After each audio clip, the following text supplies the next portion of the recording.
Good evening. We're going to call this meeting to order at 6 p.m.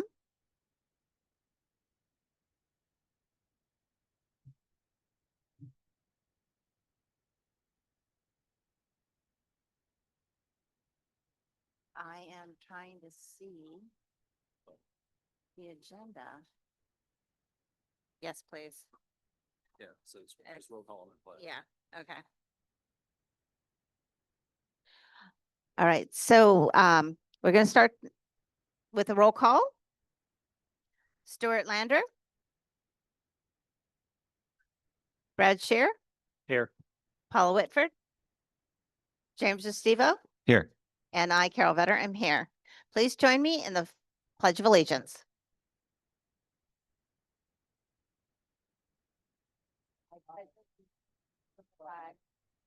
States of America, to the republic for which it stands, one nation, under God, indivisible, with liberty and justice for all.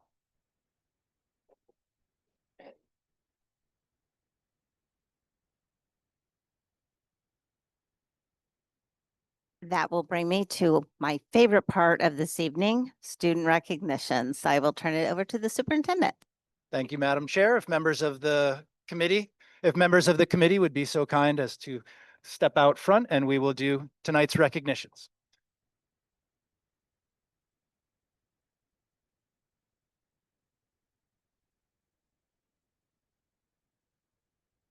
So we have a wonderful list of recognitions this evening.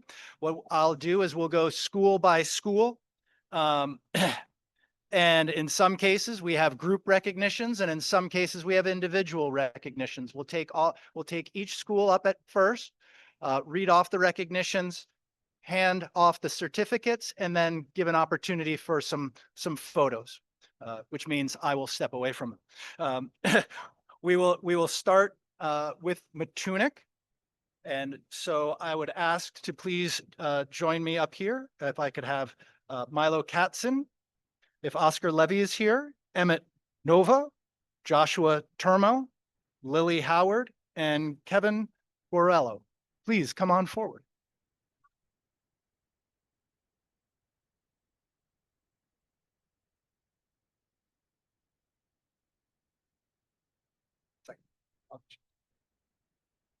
Our first recognition is Milo.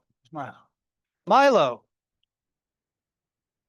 Miss Terrell, Milo's second grade teacher, wrote, "It is truly my pleasure to work with Milo each day. He greets me at the door with a big smile and a greeting. Milo demonstrates respect for others in his interactions throughout the school day. He pays attention to the speaker in the classroom, whether it is an adult or a peer. And finally, Milo demonstrates respect for himself and his learning. He is always working hard and trying his best."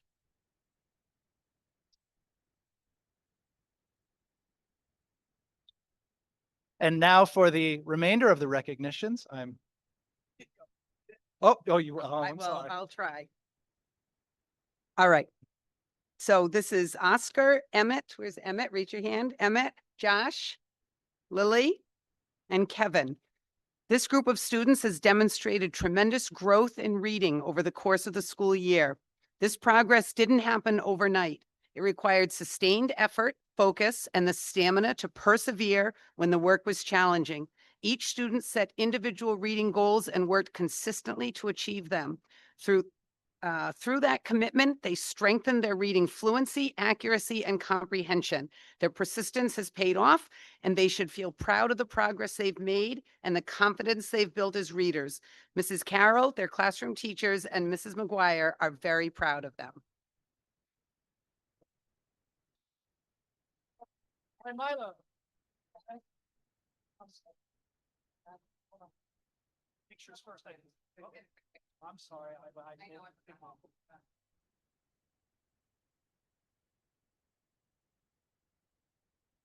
All right, certificate time. Come this way.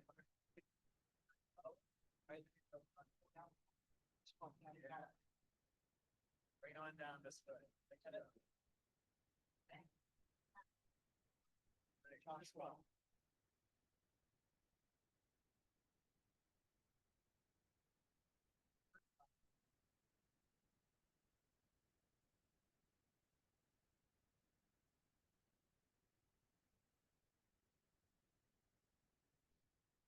Thank you, Mrs. Carroll.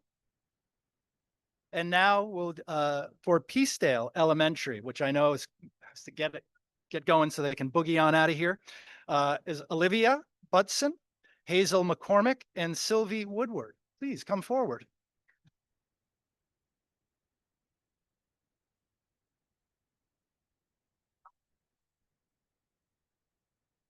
All right. Olivia, which one's looking? All right.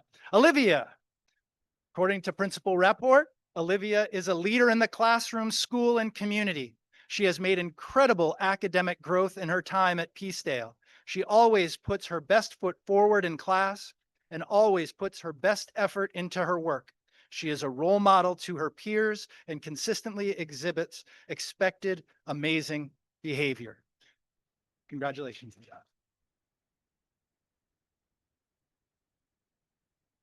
Hazel. Principal Rapport says Hazel is a stellar student who consistently excels academically. She is kind to all her peers and includes everyone. She is a leader in the classroom and achieves at a high level. She works extremely hard to grow academically, but the most impressive is that she holds herself to high expectations. Congratulations, Hazel.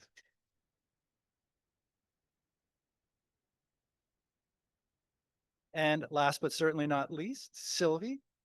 Sylvie has grown into a top student in her cohort.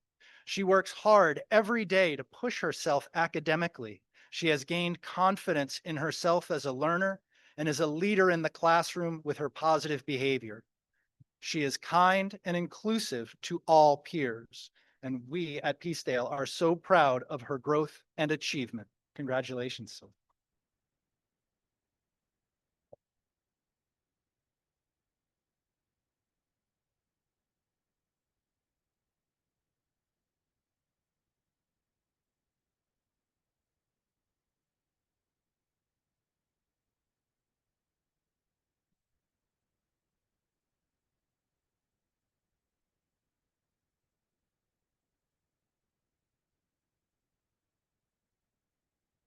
We've got a large cohort from West Kingston tonight. So if Cy Thackrell, Gabriel Rhodes, Taylor Clarence, Zoe Jordan, Oliver Logan, William Carty, Mara Brown, Bradley Whitman, Logan Squires, Cornelius Sullivan, Sonny LaRose, Malcolm Conley, Liliana Garan, and Daniel Carty. Please come on up.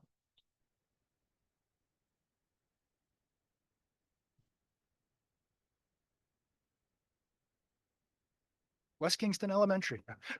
All right, we're going to do the large cohort. So Cy, Gabriel, Taylor, Zoe, Oliver, William, Mara, and Bradley. Raise your hands. Okay. From Dr. Borden, he is proud to recognize the students of the West Kingston Elementary School math team.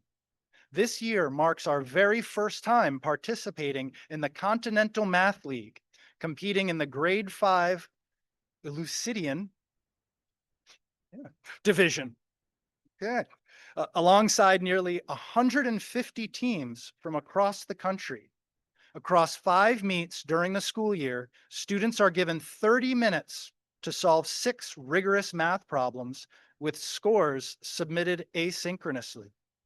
Dr. Borden is excited to share that our team is currently ranked number 1 in Rhode Island.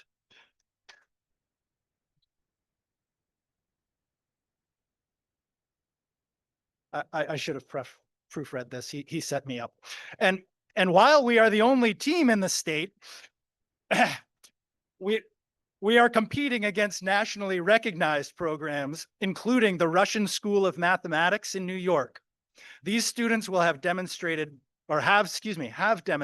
perseverance, critical thinking, teamwork, and a genuine love of problem solving. We are incredibly proud of their hard work and look forward to cheering them on as the season continues. The West Kingston math team, everyone.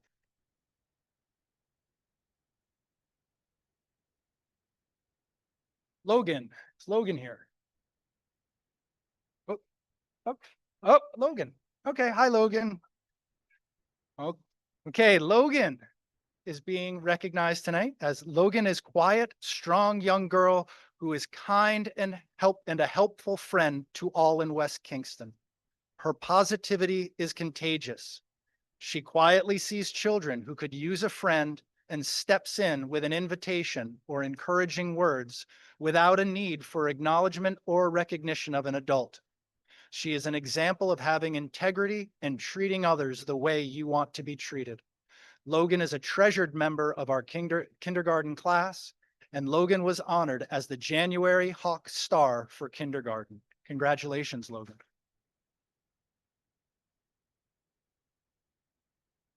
Did Cornelius make it? Cornelius? Well, okay. Okay. Well, Cornelius is always models rise expectations as well as a helpful student to others. He quietly works hard each day and excels both in and out of the classroom. And he was honored as the January Hawk Star for grade 1. Sunny. Is Sunny here? Can't see around. Whoop. Yep. Okay.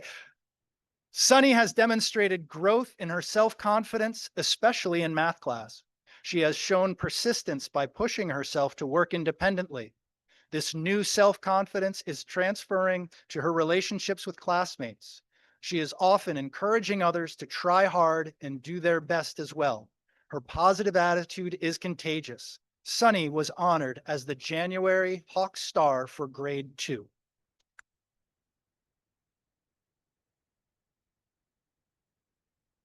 Malcolm?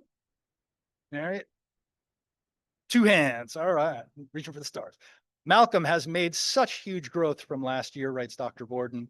He consistently meets rise expectations and continues to meet and exceed academic benchmarks. Malcolm was honored as the January Hawk Star for grade 3. Congratulations. Liliana? There she. Liliana consistently meets rise expectations. She is a conscientious learner who always tries her best. When something is unclear or she is unsure, she asks for help. She is also a kind and thoughtful classmate who helps and includes others. Liliana was honored as the January Hawk Star for grade 4.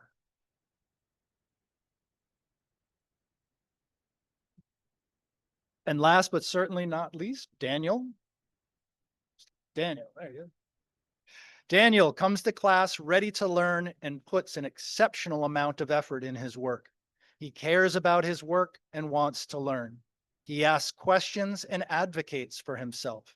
He consistently demonstrates rise expectations and as such was honored as the January Hawk Star for grade 5. West Kingston's recognitions. Congratulations. All right, we're gonna do the certificates.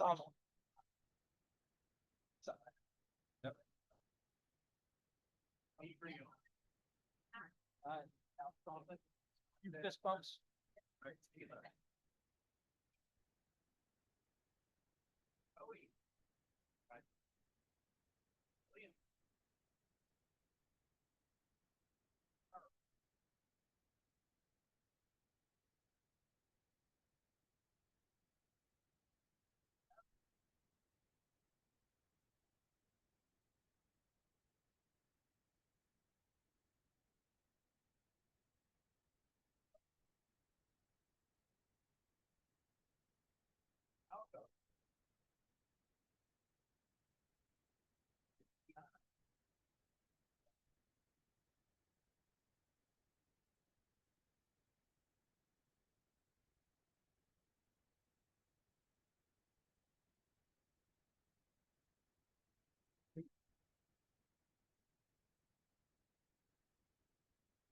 And from next is Broad Rock Middle School, Emily Letourneau, Emma Palm, James Ritoro, Henry Moore, Brooke Bell, Pia Muir, Lila Nolan, and Brooklyn Riley. Please come forward.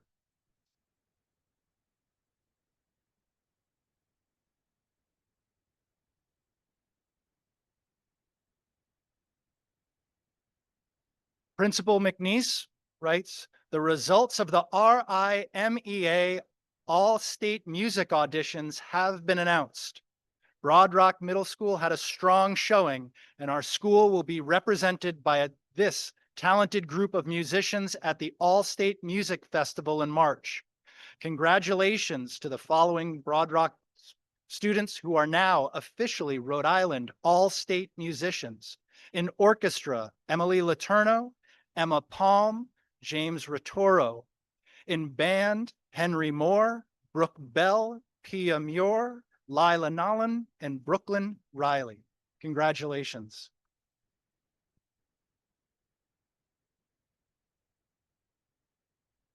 And if y'all would grab your certificates.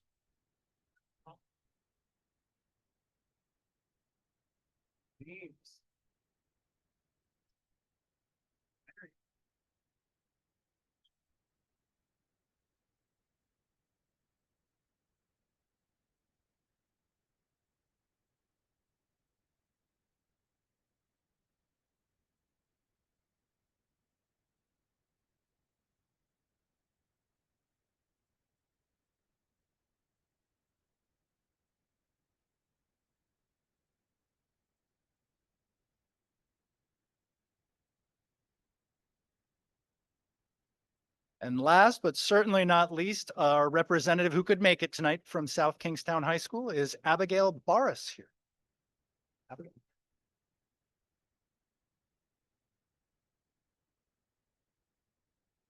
So Abigail, this is from the math department and Dr. McGare. Abigail continues to make the South Kingstown High School Math and Business Department and the school proud. As a sophomore, she was recognized for her outstanding math art project, creating kinesthetic nightscapes using dozens of functions and transformations. As a junior, she continued to excel, earning a 5 on the AP Calculus exam and representing the high school on our math team at the URI Calc Bowl and the Brown Math Olympiad. This year, Abigail has been honored as a National Merit Scholarship semifinalist for 2026, a prestigious distinction that places her among the top scoring students nationwide on the PSAT, an achievement earned by fewer than 1% of all U.S. high school seniors.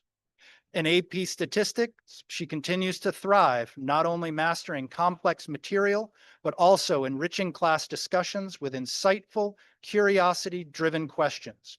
We are thrilled to recognize Abigail in front of the South Kingstown School Committee. Congratulations, Abigail.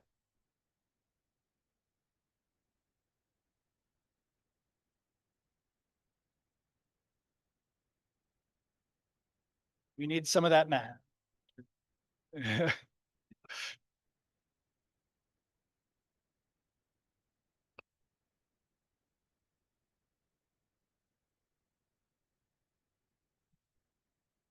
And that concludes this evening's recognitions. While you are all welcome to stay and participate in your local government, we understand if you have other commitments and need to exit at this time. Thank you all for sharing your children with us. Have a great evening and a wonderful February break next week.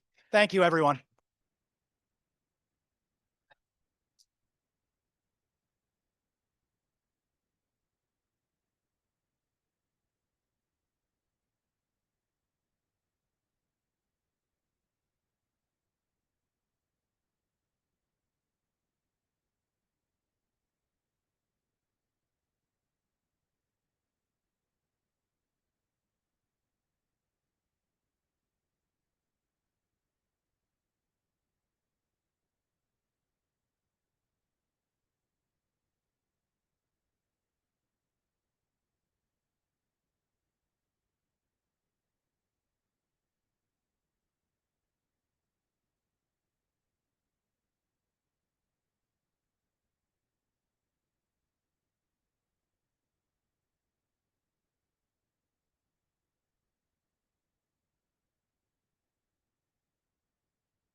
I was gonna say.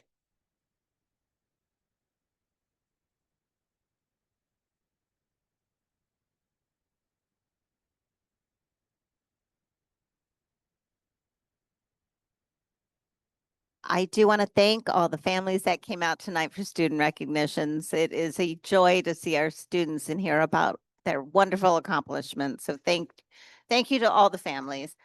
That will bring us to comments from the community.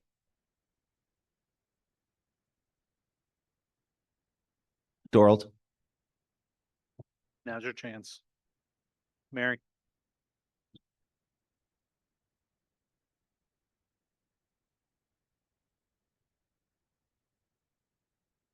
Welcome, Doral.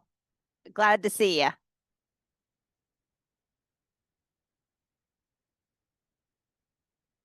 I haven't spoken yet, so you may change your mind. Thank you, though. So sometimes, uh, sometimes when comments from the community is like at the start of your meeting, it won't make sense to people that are listening because what I'm going to talk about is the things that haven't been presented yet. They're going to be presented tonight by the superintendent. So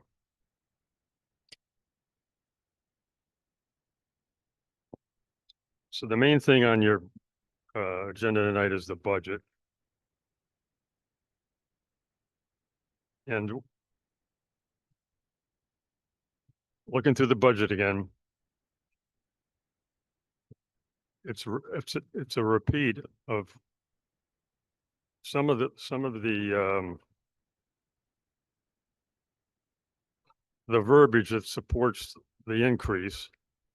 So you're asking for a $2.5 million increase from you.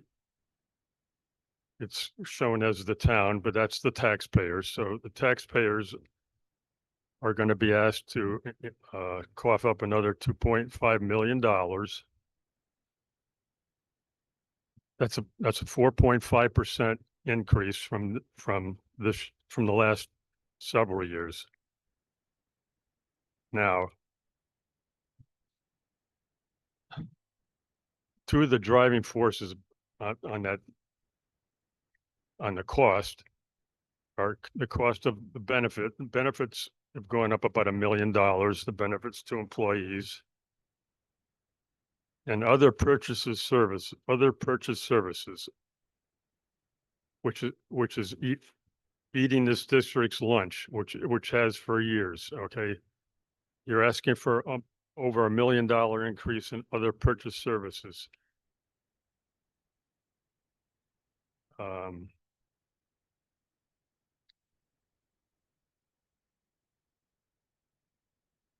talking in the budget about a loss of state aid. State aid, the reason this district has lost state aid, the bottom line is that the drop in enrollment. And yes, at the end of one of the last items in tonight's presentation is an item that the school committee is going to send to the governor and the legislature about changing the funding formula to include transportation. That's long overdue.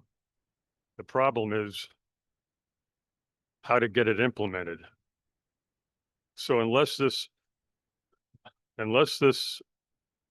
you've sent this item to every suburban school district in the state to try and get their legislators involved with this, I don't see how it's ever going to happen. That's just my take on that one.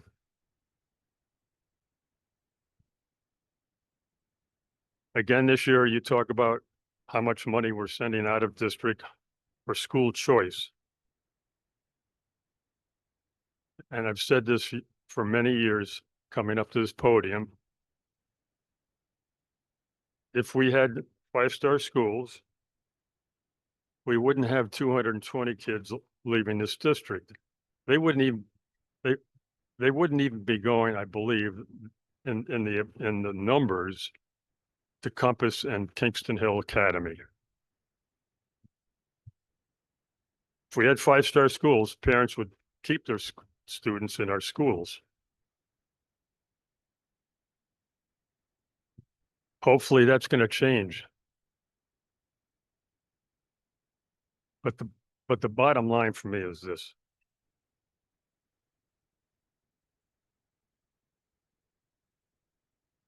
Our school reports, our star ratings, our students' achievement on the tests. It's going up at a snail's pace. For the amount of money that we're spending per student in this town, and not to have five-star schools is beyond my comprehension. Seriously. I don't get it.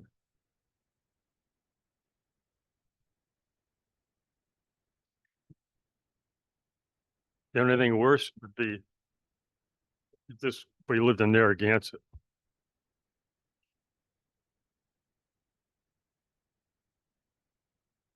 Thank you, Doral. If there are no others that want to speak tonight, we will close community comment. That will bring us to the consent agenda. Do I have a motion to approve the consent agenda? I'll make a motion to approve the consent agenda. All those in favor? Aye. Aye. That motion passes. That will bring us to the superintendent's report. I will turn it over to Mr. Pradazza. Thank you, Madam Chair. Good evening. I have two items that I will go through rather quickly this evening, given the FY27 item. I have a personnel report for informational purposes only, and then an enrollment update, not only of schools, but of across the district will also be referenced in presentations coming forward. So next slide, please. We have 3 leaves of absence, one of which has already ended as of this meeting, and then another that will end after vacation, and then another at the end of March. Congratulations to our retirement that is highlighted, and that will be recognized with all retirees at a later point this school year. And we have 2 resignations. And I would also, in this evening's personnel report, like to welcome our new middle school head baseball coach, Josh Rosen, to that position. So next slide, please. Oh, I'm sorry, Josh Rosen, I'm sorry, is the one who vacated. My apologies. Thank you to Mr. Rosen for his service. Next slide. No, this one's fine. So our in-district enrollment, this is as of last Tuesday, Wednesday. This is what we've shown in the past, all last year. But my point of showing it in this fashion is to show that we do have, I spoke in the past to stable elementary cohorts. What you will notice here is that the class sizes are appropriate and within contractual limits. However, what we don't have the ability to do, given the class size contractual limits, or if we would, nor that I'm not sure we would want to, but collapse any sections moving forward. So these grades look as if they are going, these class sizes will roll forward. And when they roll forward, we do not have any change in class sizes of bumping up. So for the committee's reminder, it is K through 3 is class max of 23, while in 4 and 5, we jump up to 25.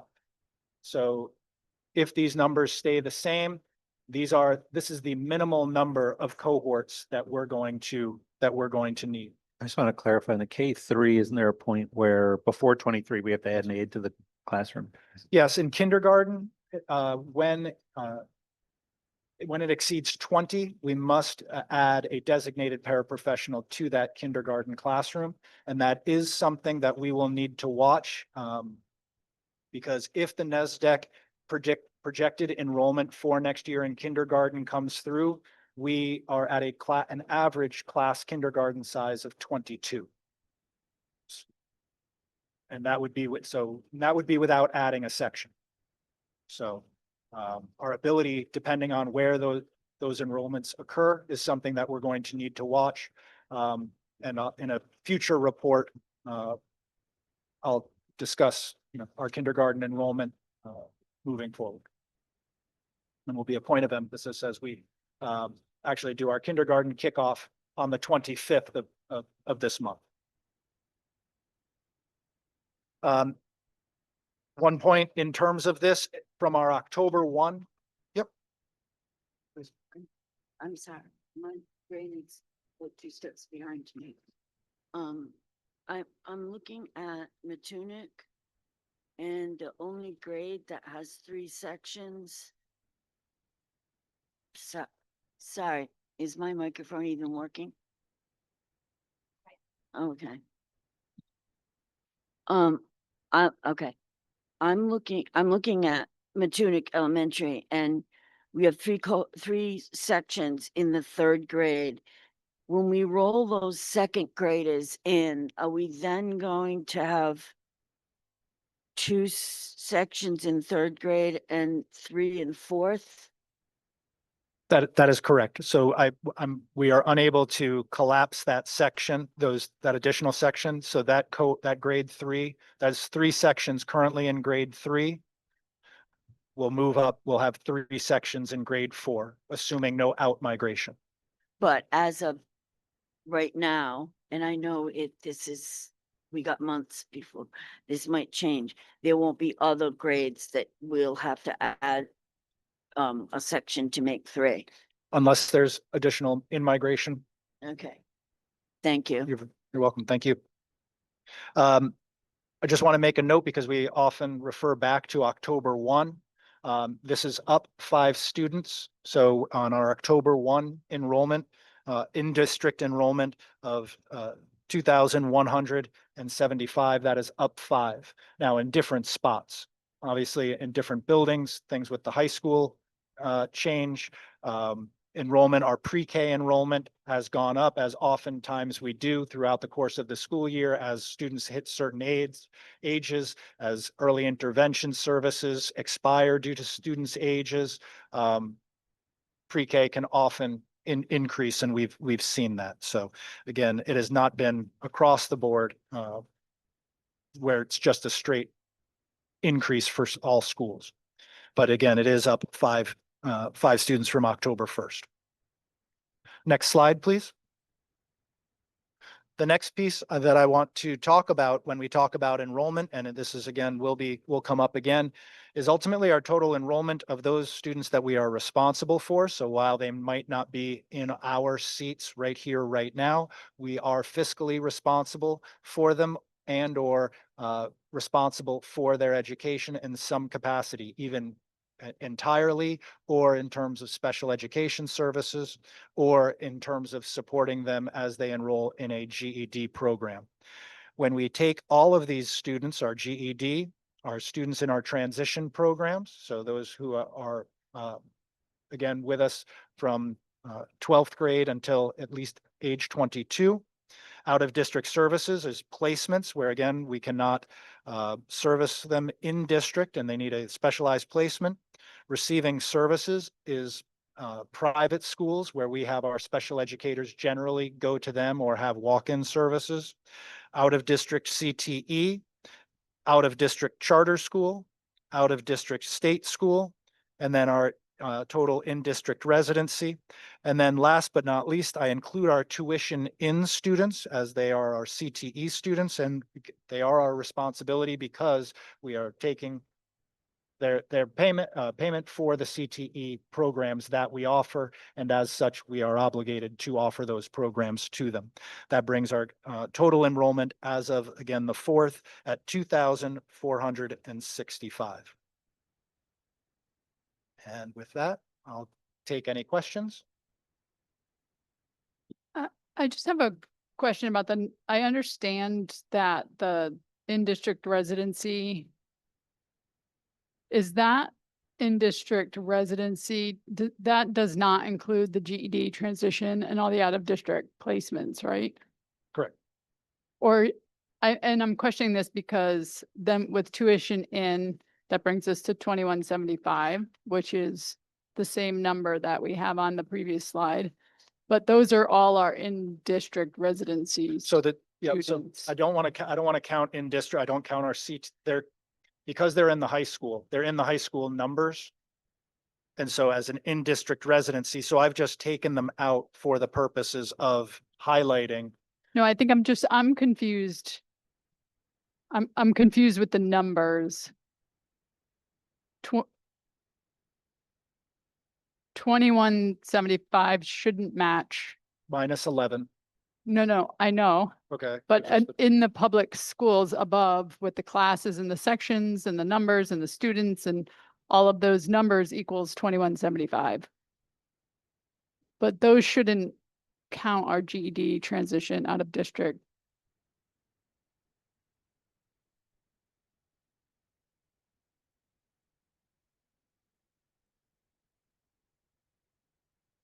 Oh, got it. Thank you. Sorry. Thank you. my apologies. Never mind. Okay.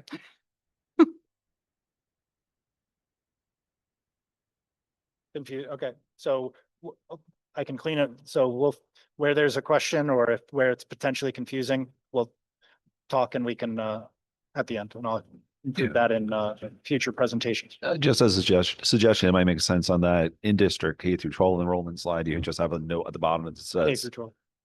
it just says like, here's the number in that are our residents and here's the number that are coming in from outside. And just having it on that slide directly might help clarify it. Okay, thank you. That concludes my report. Right. Do I have a motion to accept the superintendent's report? Make a motion to accept the superintendent's report.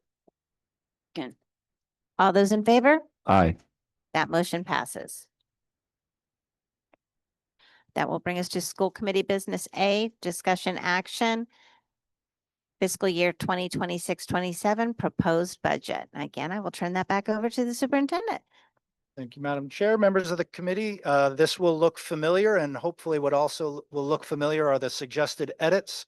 What will look different to you is after presentation to this body, as well as then the Budget Finance Committee, is the budget, the requested budget as alluded to. As we kick off, even though we don't have a bottom line up front, I will bring it forward in that ultimately, if we were to start with this school year next year, because also we'll have potentially level enrollment as of right now is the projection.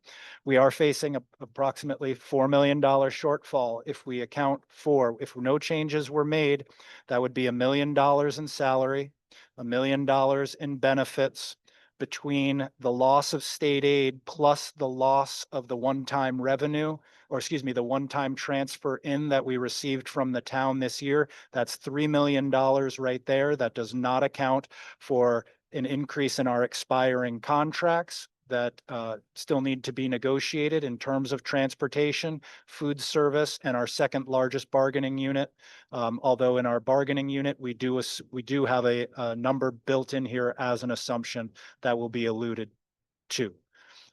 So with all of that in mind, next slide, please.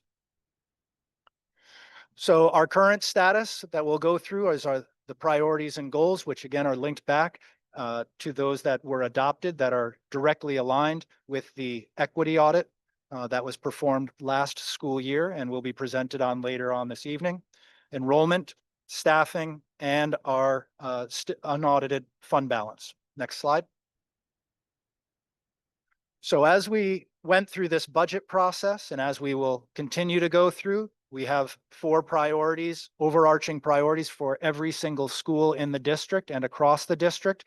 Although certain schools, especially in priority 1, in terms of ensuring proficiency or increasing proficiency rates, as well as working to eliminate achievement gaps, those specific measures vary by the grade level and by the school, but again, are ultimately overarching. Every school does have a goal.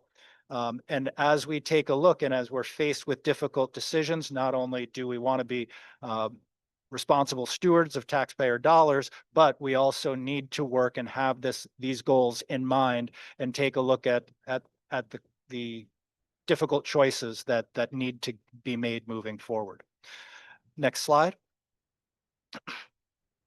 So as I presented to you just moments ago, our enrollment considerations, the very first column is the grade band that I'm referencing. The second or middle column that you see here is 25-26 is our current enrollment, again, as of the 4th. And then in 26-27, the third or the last column, what I did is I rolled over this year's enrollments, but we drop down a grade. So kindergartners become first graders second, et cetera, et cetera. What we do have some assumptions is that for pre-K and kindergarten, we use the NESDEC because those numbers with pre-K, you can have multiple years. We have lots of students who are in pre-K that might stay in a pre-K that is not associated with us. And same thing in kindergarten. So because those are not realized students enrolled in the district yet, in seats yet, I use the projections from NESDEC. All of those other numbers are students who are with us. The outliers or the considerations, if you'll notice that on grade 6 and grade 9, there is an asterisk next to there. In grade are 2 local charter schools. Again, one ends in grade 5, which then has those grade 5 students as they move to grade 6 have another choice of where to go. And same thing in grade 9, where another local charter ends at grade 8 and those students. We are currently in both of those grade levels combined, we have 18 total students. Often those students do tend to come to us in terms of enrollment in charter high schools. We do not have a charter high school in town, the closest one being the Green School in Exeter, West Greenwich. Again, although obviously surrounding communities have CTE programming. As highlighted in the previous presentation, we do not have an ability to collapse sections at the elementary due to class sizes. However, there is one section possible that we might be able to collapse or that we might lose as what I call attrition. And I'll allude to that in another slide. But basically what may happen is that, for example, if a grade 4 currently has 3 sections, but the grade 3 only has 2, we don't need to keep those sections, and that can be eliminated. Again, I would say that that's a projection because, again, that projection of 154 from NESDEC, we'll need to put that right back. So that is a strictly paper enrollment or projection at this time. So I've got a quick question for you. So when a school ends at 5th grade and one of our local charters, there's not a lot of, they can't really go to another charter school in 6th grade because there's very few openings in a lottery system for 6th grade. So that that ends up being they can go into a private school or back to public school. So we often get many students in sixth grade, correct? Absolutely. Excellent. Yes. So that's correct. my question is, if we get all 12 coming back from those charter schools into our sixth grade, which would be wonderful, we would welcome them back. Absolutely. Would that change any of your estimates or projections at this time with another 12 students in sixth grade? It does not. We can, as of right now, again, with a current faculty and staff of or student body of 2,175, we're appropriately staffed.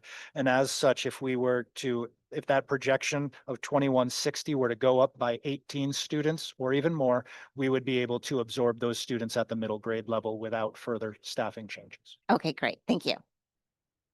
Thank you. Superintendent, Yes. before you get too far away from the priorities and goals, Yes, sir. this is what's being presented as well to town council as such. We'll see as the budget, we'll see what the town manager's adopted budget or recommended budget is. And then we'll meet with the finance subcommittee to see if this presentation needs to change. So we're open, we're not set in stone. However, Yeah. the idea would be to make this something we do build off of. Okay, but this would be a slide, the priorities and goals that would pretty much remain in. Yes? Yes, sir. One suggestion would Please. be to have, give some examples or have some examples ready for some of the things that, we're already doing, whether it be some programs, where there are student successes, any surveys done, just so that you have in case there are some questions about, so how you doing all that? Okay. Okay, We can integrate that. We had that in last year's budget where we had our successes, our challenges. So Yeah. we don't need to go into a full SWOT analysis, but again, Right, no. there's lots to celebrate. I'm So just anticipating potential questions from certain town council members. thank you. Next slide, please. Should look familiar. Again, ultimately our fiscal responsibility, because this is our current enrollment considerations and what our current budget is able to support given current financial situations. Next slide, please. Okay, so this is our current staffing for the aforementioned enrollment. What I would point out is that on the 25-26, and this is on the bulleted, originally the number change of -15, originally that was -17 positions.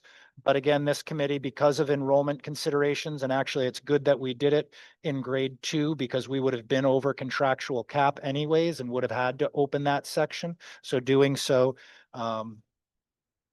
was a good move. However, again, I'll highlight that the ability to bring in someone with the qualifications necessary for the assistant principal at Peacedale.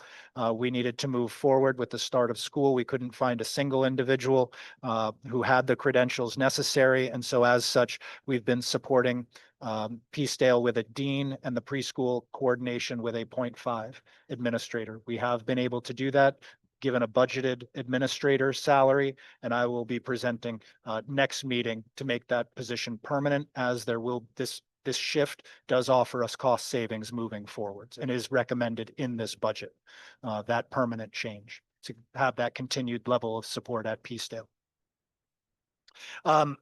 So Sorry, did we have to get some sort of agreement from the union around the dean? Was it somehow am I misremembering that? not currently. Okay. I do have an agreement in terms of this year that position as currently constituted is a 1-year only position. Okay. In that, should there had not been cost savings or could we have found a qualified individual, that we reserved that right to revert back. However, we believe at this time that we would be able to find a qualified individual as well as keep that additional level of support with cost savings at Okay. Peacedale only. All right, thank you. Again, we see lots of, or the historical, we see lots of large amounts of cuts that have historically been done. But again, we do not have any further grant funding positions. We've moved most of our, as much as possible, we've moved positions out of grants because we pay, actually, we get less bang for our buck, if you will, when we have positions in grants because we need to reimburse and we need to put benefits at the federal rate, not at the state rate. And so last year, we worked to move those. But again, we don't have ESSER dollars like we used to, and we don't have any more schools to close, which is a good thing, good problems to have. Mr. Pedraza. Yes. I'm sorry.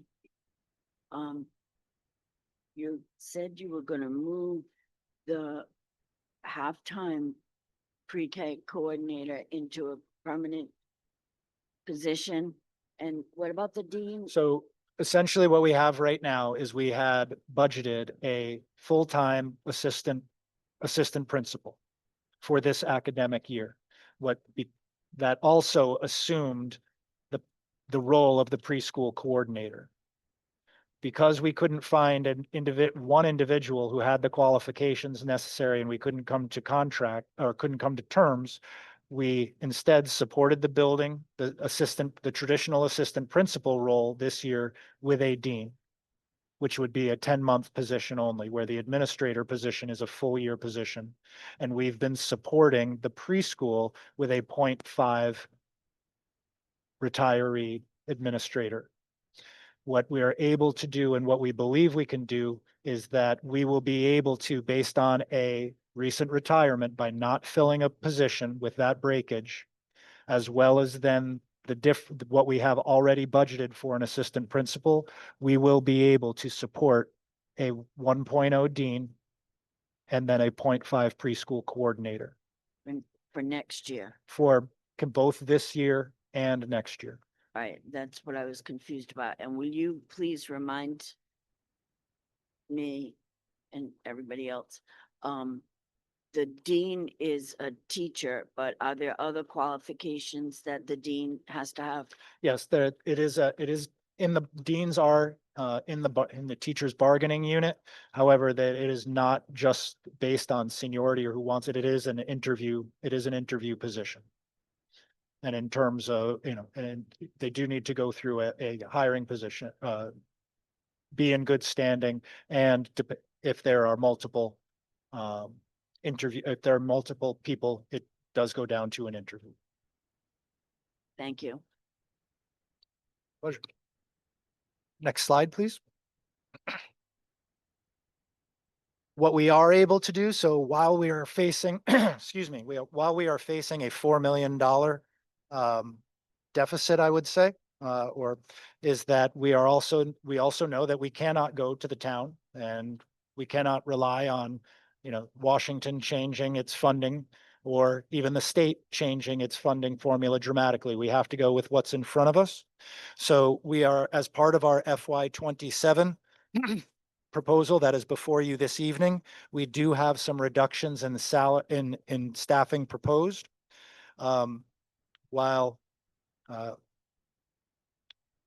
So we have multiple retirements, however, not to the degree. So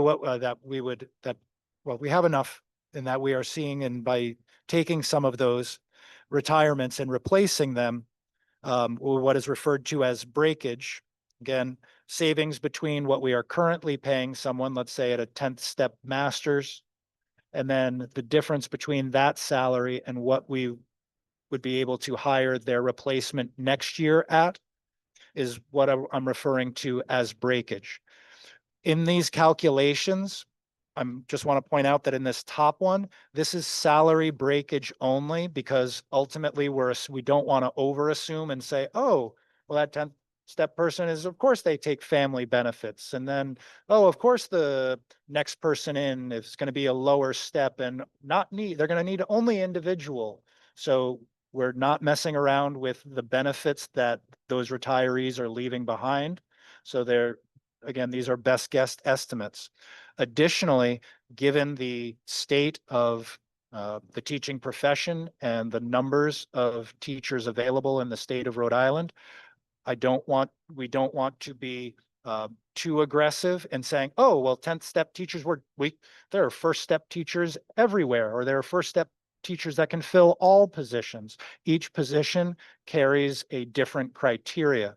For example, reading specialists. Reading specialists need to not already have a master's degree. They also generally also have to have teaching experience already. So when you hire, you can't say, oh, I'm going to do a, first step BA on a reading teacher replacement. So for those specific positions, we've kept the expected salary with someone with those credentials. But in others, or in these, we've gone right down the middle and we've assumed a step 5 bachelor's. So this could, because we might find somebody at first step, great, that number will go up. However, if we don't, and there might be an occasion where we have a replacement at first step, but then somebody somewhere else where the best candidate or few candidates might be at a step 5, a step 6. And we need to make sure that the most important thing is making sure that we have qualified individuals in front of our teachers. So that breakage number may change. We won't know what that is until their replacement is actually hired. The next part in section attrition, which I alluded to earlier, which is the rollover where we don't need as many sections in a grade level. We have a anticipated section attrition plus the elimination of positions, the existing positions. In those cases, we are taking into account the current salary and the current level of benefits of those people who are exiting the district. And then last but not least, that position reclassification, that salary breakage is the breakage that the realization that we will see from not filling someone who retired this year. And we do not need that position moving forward. So we have savings this year that can support it this year, as well as continued breakage next fiscal year. So I'll take a moment, as this is a new slide, and again, for folks, but ultimately this is us making difficult decisions, chipping away at that $4 million threshold. I'm trying to understand the whole concept. So you're losing 4. So your retirement placements is 4 positions. Yes, sir. You have to fill those 4. Yes. And based on each position, what the minimum requirement would be for each position. Yes? Yes, sir. And what the maximum, so if there's one position that you can get a step 1, how many of those 4 exist? Potentially all 4. Potentially all 4. Yes, sir. But you're assuming the 5th step as a worst case scenario on all 4. Just or trying to do the median. Yes, sir. You go into the median. Yes, sir. I'll leave that one to Michelle.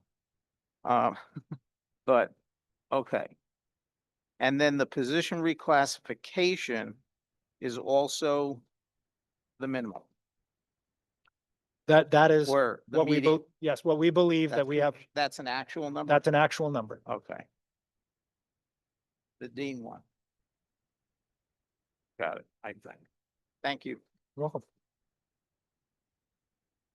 Okay. Next slide, please. So again, as alluded to earlier, salaries and benefits do make up a significant amount. This slide changed because of that, both that breakage as well as taking out some of those salaries and benefits. I will, that is not actual, right? That is, or 24, 25. I'm 25, or sorry, 25, 26. That is our budgeted amount. So the 25-26 is our budgeted amount. Okay, so that is not our year-to-date actual, the financial statement went through. So what our actual is to date is not considered here. However, what we are doing is we are taking out those pieces, but also remember is that we do have contractual raises, both that are occurring as well as still need to be negotiated and assumed. Again, 2.5 for the teachers, and then we 2 for the custodians, and then we assumed 2 for administration and 2 for the paraprofessional bargaining unit. In terms of those medical benefits, although I speak to this in another slide, the trust has come back and has come to us and said, assume 10%. That 10% increase in medical alone doesn't just affect our medical line. It's also based on contractual obligations to our retirees. We're applying that 10% there as well. And then 5% across the various other benefits. So next slide. So salaries and benefits make up currently or as constituted in that slide at 68.2% of our budget, of our request. In terms of fund balance, our unaudited total to start this year was 4.7 million.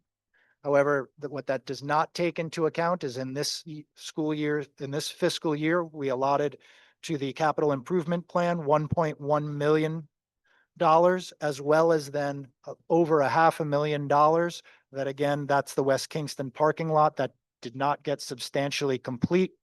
And as such needed to get pushed over to this fiscal year, leaving us with an approximate $2.9 million fund balance.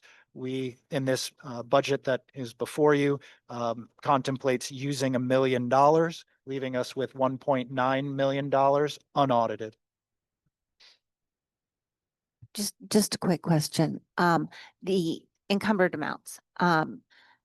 So it looks like there's more than just the West Kingston parking lot, because that was like 300,000, correct?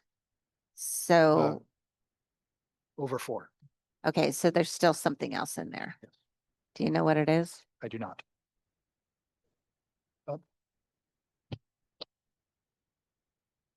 Those would be for other projects that we encumbered the money for that we knew were going to be spent in fiscal 26.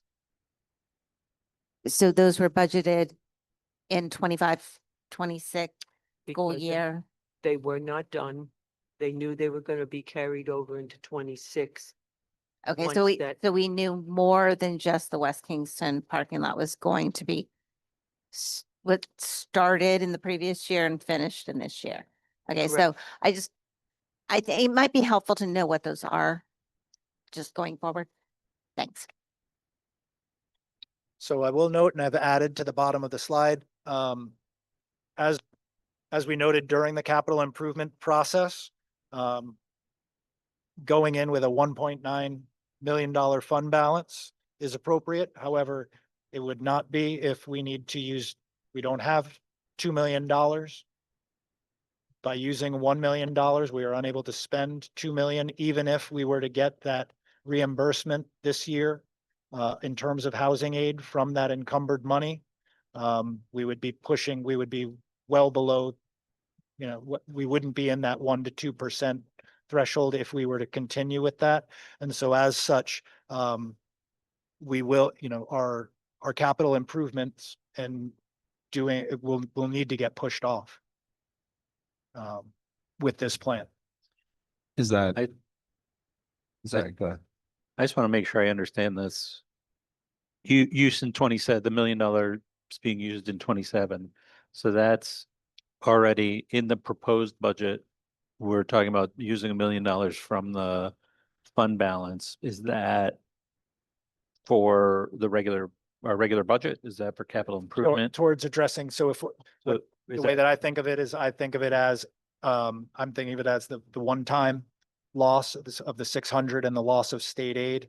There's our so $1 million. so that's toward the operating budget. That is correct. And that's already built in. So on top of that million, we're drawing from fund balance. We need another 4 million. We Right? would need That doesn't eat into the 4 million. it. So if we were to essentially our capital improvement project, we wouldn't have, if we were to say the 2 million, if we were to take our 2 million to fix the roofs and the HVAC Yeah. as planned, our shortfall wouldn't be 4 million, it would be 6. Okay, I'm just looking at this one line where it says use in FY 27 says $1 million. That is correct. And that is in Proposed. the proposed budget, Yes. or built into the proposed budget going to operating expenses. And after we take that $1 million and put it into operating expenses, we are still $4 million short? No. Then we Three. are 3, so we are Million.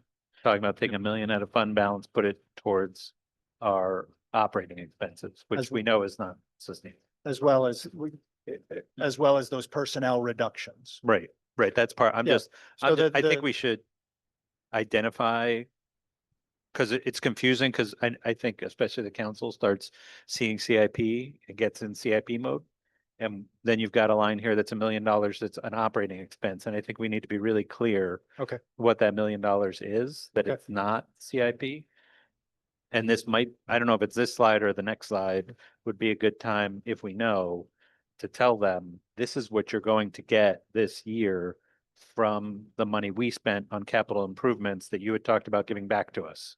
So let's give them that number and just assume they're going to give it to, I would just go with the assumption they're going to give it to us, rather than ask them if they're going to give it to us or not. Yeah, like we can do that, and I'll Yeah. I'll just want to make sure that, again, that all of our projects that are qualifying it, or that go towards our 3% or that are included in there are reimbursable before. So Right, we'll- whatever out of Yep. them is, yeah, I'm saying let's give them a number that we think is a good estimate for what would be reimbursable.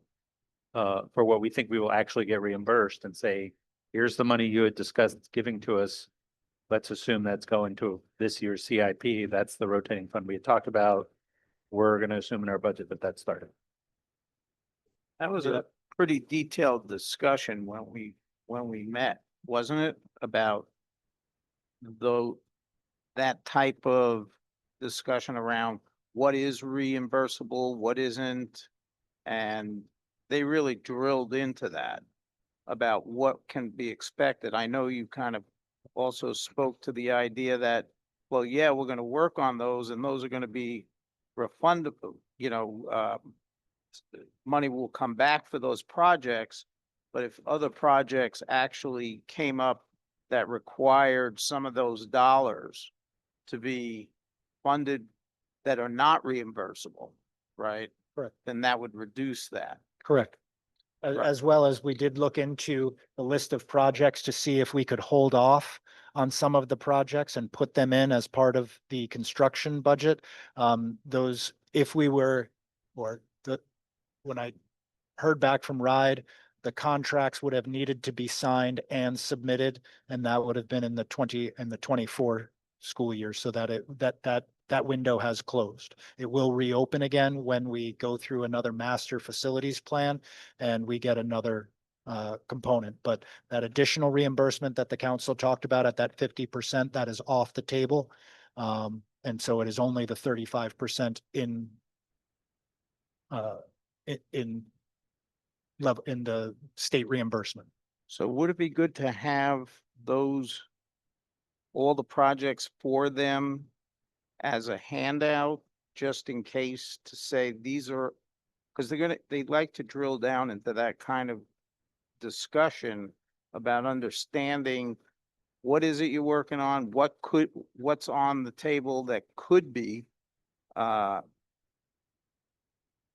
red heading, something that could come up that we know, whether it's a roof or HVAC or something in one of the buildings, just so that you have it rather than having to go into a narrative about it. Well, we can certainly do that, and we might be having those conversations once all of this snow, again, for the next few years, it's all HVAC and roofs. And when all of this snow melt occurs, hopefully, and or ice dams, if we can, So hoping those don't occur more, we might be having that discussion sooner rather than later, and that number may diminish if we are unable to eat it in operating costs, but fingers crossed. So- I just want to quickly ask a question about the capital improvement money that we talked about with the town. So this $1 million we're allocating to the operational budget would come from, or that money we said we would be spending on capital improvement projects? Yes, So if we said we're going to be spending 2.1 or projected to hope to need 2.1, we're now only able to do 1.1 because of this $1 million transfer. correct. Okay, yeah, I just wanted to clarify that. Thank you. So I think Stu makes a good point in when I'm trying to be nice.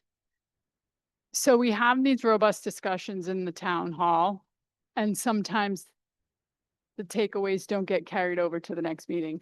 So I think it's important because we'll put this footnote in here, and I was an advocate for having this information here because it is imperative for people to understand that we're going to use the $1 million as you just clarified, James. And that brings us down to 1.99, which would equal our capital improvement program.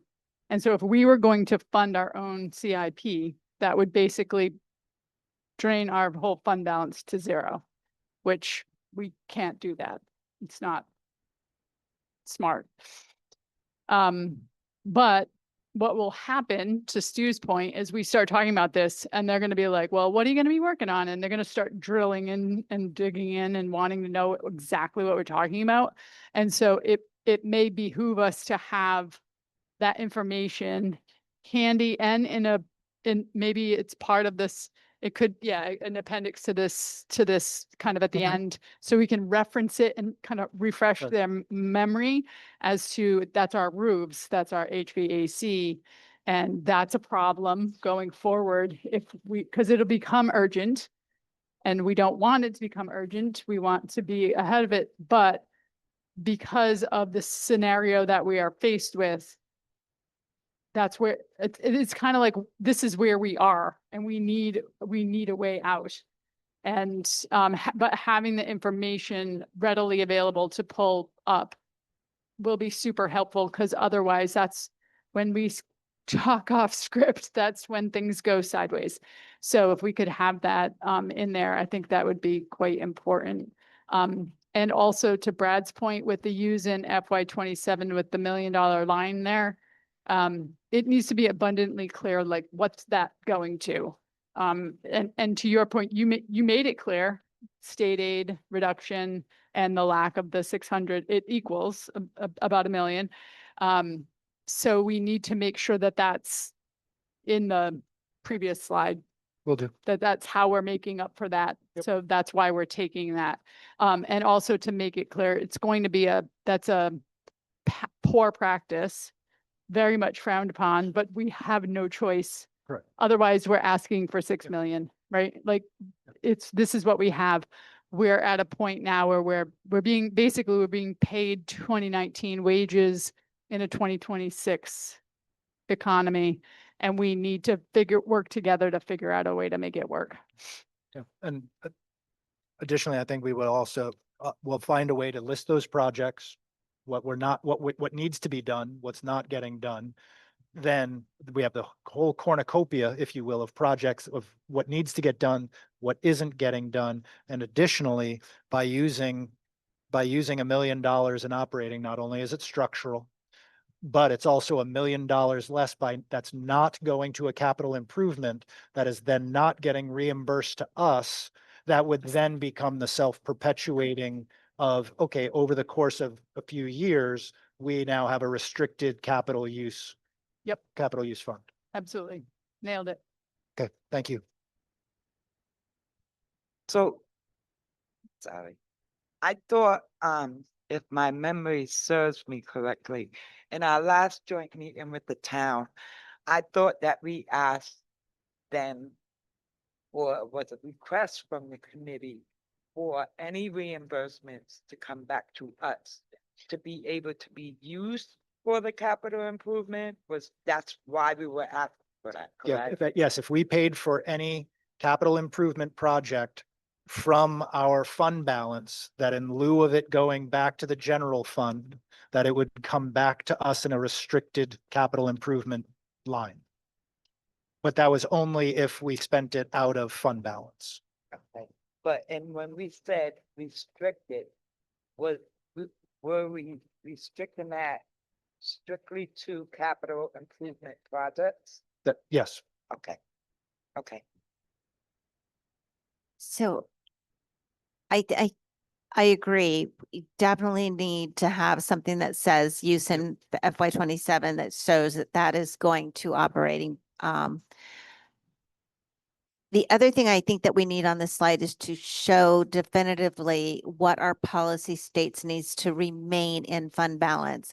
The 1 to 2% of, and I don't have the policy in front of me, and if somebody has a better memory than me, I don't know if it's 1 to 2% of operating budget or 1 to 2% of the total budget, but I'd like to see those numbers right there. So if it's, if it's 2 million and 1% of that is 200,000, whatever the numbers are.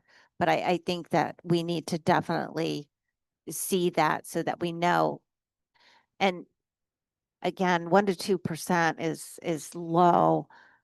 And to go below the 2% would be extremely difficult. So, but I think just to have those numbers right there on the screen would be really helpful. thank you. So so we can go moving forward is that we will do fund balance, current and proposed, and then we can do things such as implications on or additional information, our policy, fund balance facts, policy, what it's been used for in the past, why we're selecting to use it, and then moving forward, what ultimately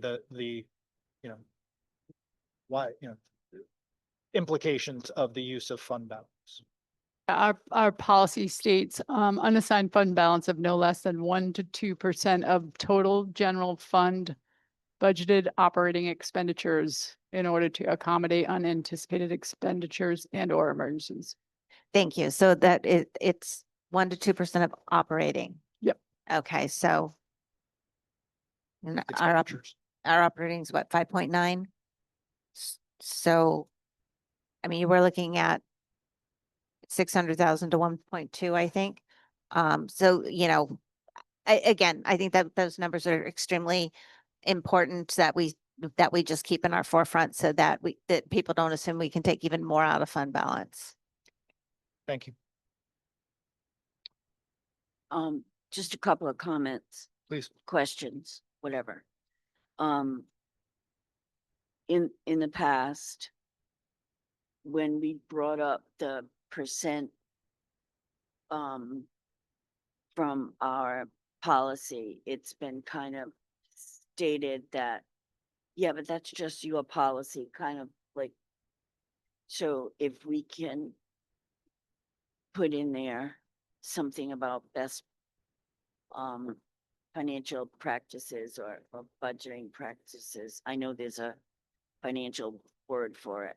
The other thing that I just want to say, and I'm not sure, I'm not thinking like add something into these slides, but I want people to keep in the back of your mind that when we started talking about a new high school, and I don't know, maybe Kate and I were the only ones around when we first started, a lot of the blowback from community members and from the town council members was that the only reason we needed a new high school is we didn't take care of our buildings.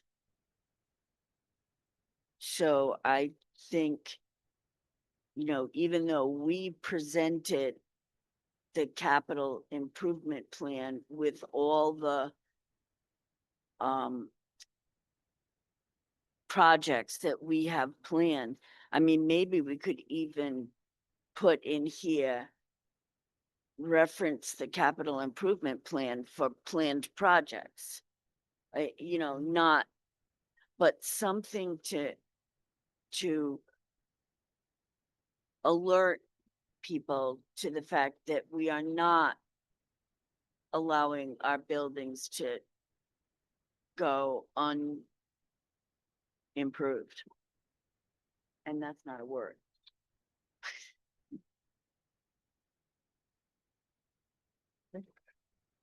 And to your first point, we did spend some time, extensive time last year in terms of this GFOA. But the recommended, pouch fund balance is changing from a savings account to an insurance account. And we have recommendations that were put forward, that we spent extensive time on, and we can once again reutilize those slides from last year in additional supporting slides moving forward. So thank you. Thank you. Next slide, please. So I probably should have moved all of them to challenges. Or this would be challenges part 2 rather than current status. But so ultimately, some of the unique challenges or emerging challenges is the reduction in state aid, which is also then tied to how the state calculates its state aid and community wealth for South Kingstown.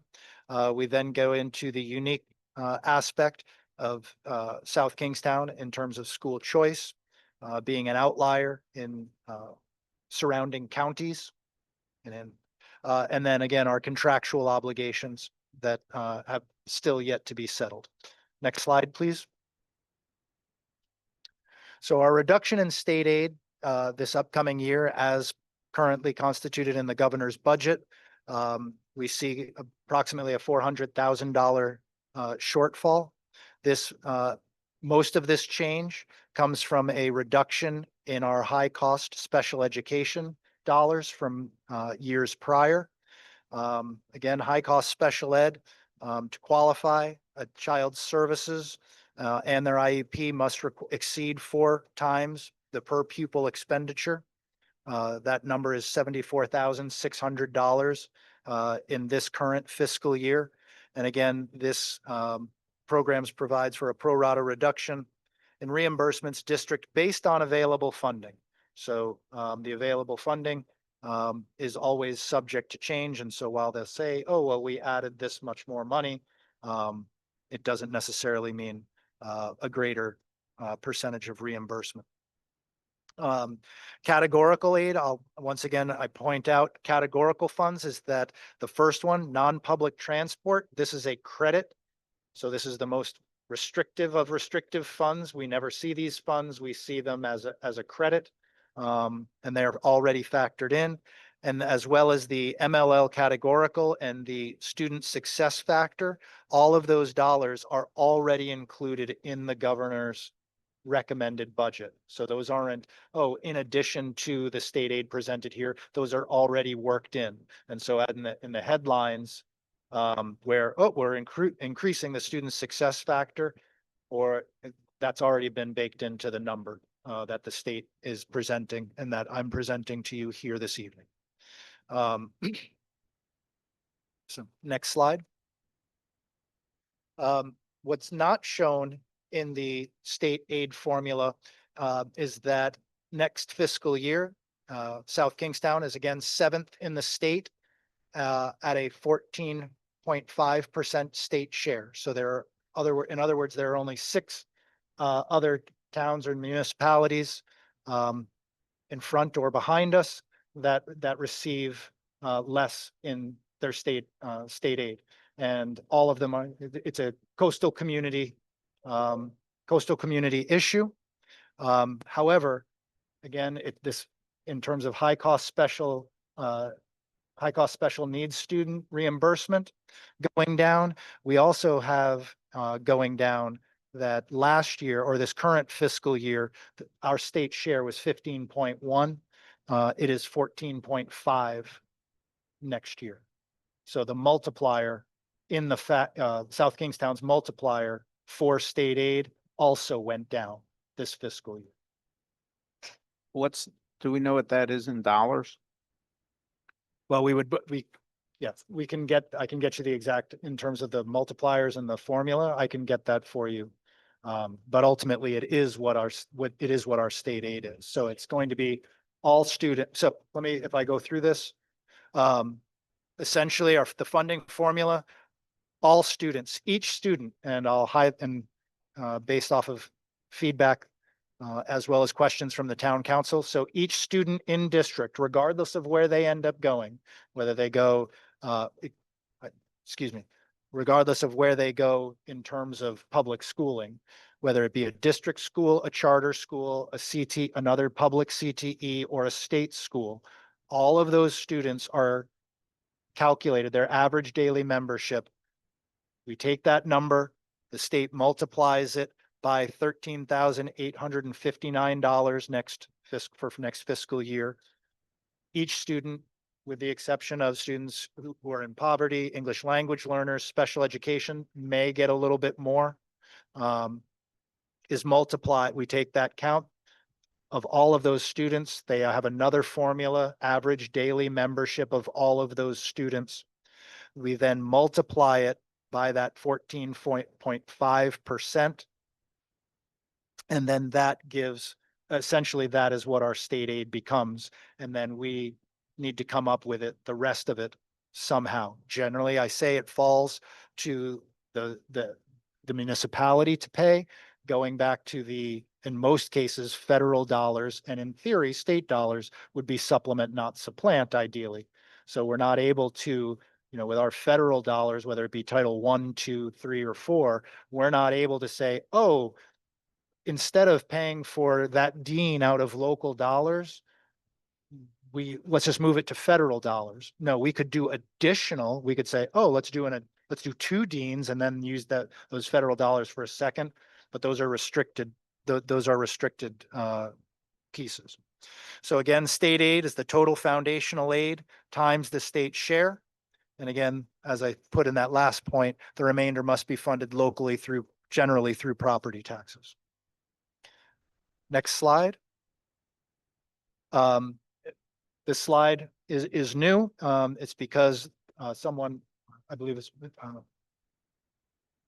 committee member Brousseau, asked, well, how do they come up with the average community wealth in terms of what do they use for the median family income? So the source used for a community's income, they do use the American Community Survey done by the census. It only counts for year-round residents who respond to the survey. So if you didn't respond but live in town, it does not include the seasonal vacation property owners who claim primary residence where New York, Connecticut. It does not include their income. So my bottom line here is that, yep, it is given the district, whether we talked a little bit already about transportation or earlier in terms of public comment, transportation, that's a unique challenge. State funding formula is unfair to South Kingstown. We need to fight to change it, but we can't wait. We can't wait. Yes, there's a great recommendation moving forward from the Rhode Island Foundation about how to change the funding formula, but our kids next year can't wait for that to happen. If it doesn't happen this year, we can't wait. And so again, that's why we are also another reason why we're asking for the increase in the local share. Because something that actually, as it comes up here, and I probably should have highlighted and we'll make an adjustment to, is that this current budget does not take away or end any programs. Everything that we talked about last year that was on the table, every program that we currently offer, this budget continues to offer. It doesn't shift any services like we proposed last year to the town. It maintains everything that we're doing right now. Every piece of athletics, every club, every academic and extracurricular program is sustained in this budget. I think that's sorry. Go ahead. I think that's a great point to make, and probably, like you said, make that sooner in the presentation, like maybe up After going through this as many times as we have. I know, it's hard. Thinking then. Well, we get because into there our isn't, target so audience, the we'll have problem is that it's not being, where it needs to be, I'm trying to find where you have the budget and it's not before, it's after. So the point you just made is very important. So probably around slide 17 or around that area. Mhm. But what I was going to suggest with this community wealth part 1 and 2, community wealth is important as far as this first part 1, because you're explaining the state aid, the state formula. I would do a little work on where it's student counts and need. And you lost me on it, when you were explaining. So it really is like stick to the facts, like stick to the data points maybe for that. Or stick to the calculation, if that might be helpful. We can do that. We have previous slides, we have the formula Yeah. in a chart broken Yeah. down. That will. And then this part 2, while I agree with you on it, I don't necessarily know that it's needed for the presentation that we're giving them. I don't, unless they start talking about median family income source. It's just, I think it's superfluous for the budget conversation. I can.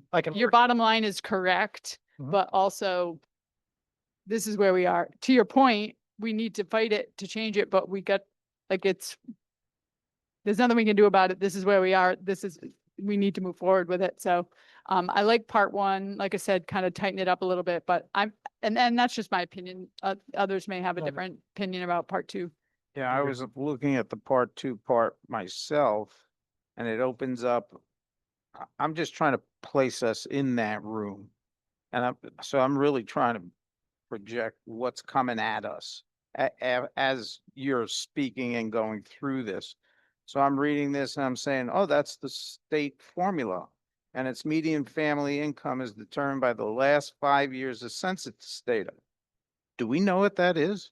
Do we have that information as opposed to a narrative? If we have it, it's a data point. And I just, they are data driven. They're right. So if it helps you to identify what that number actually looks like, because what confuses me is it's only based on the people that answered. So what Correct. percentage of the people answered? That would be an important understanding to that data point, right? Because that'll skew the results tremendously, Absolutely. right, mathematician? Ms. Brazil, yeah, so I'm like, And to think, that's state aid in Rhode Island. That is the. I get, Legal I get it's protection. messed Yeah. up and yeah, we need to fight for that, but I think if we're using that, does that give them an understanding of why it's so low at that point? So that's all. Thank I you. mean, I think I agree with, sorry. I think I agree with Kate that this slide, part 2 is good information to have in our pocket so that we can explain it well. We potentially just open a whole tangent conversation by keeping it in there. It could just be distracting. And they're talking about homestead exemptions and stuff and other conversations. So it's going to open, we could go down that road. And I think we're better off just knowing it if they ask it. Can definitely rework it. Thank you. Hear those sentiments. I just want to go back a couple steps to something you're saying like, about the budget, Yes. allowing us to offer all these things and keep the programs the same. But I do want to highlight, I think, again, that to do that, we're taking that $1 million out of fund balance and impacting our ability to do our capital improvement program. So it's not, there is an impact to the budget as is. I think it's important to highlight that piece of it so that we know, like, hey, we're doing this way, but here's the repercussions, and just highlight that, make that part of that conversation just to reiterate it, because I think it's really important to note that, like, Okay. while we're able to do all these things, this is the consequence. Thank you. I like Ms. Massananti's statement that she made a little while ago. We're trying to work off 2019 wages and pay 2026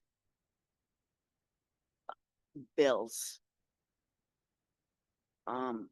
It's probably a cleaner way to say that, but I think we should do it that way.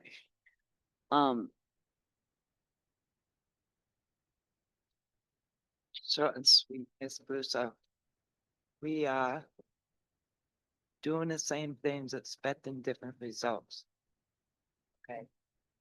And we all know that on a home front, that isn't gonna happen. We need to readjust our budget so that we can live comfortably at home. And what we need to do now is readjust the budget so that we can continue to educate kids, right? Pay our staff to do that. We also have to think about, we have things in place that need some changes to be made in order to make that our academics, or should I say, how we educate our kids more effective, going off of our newly done equity audit.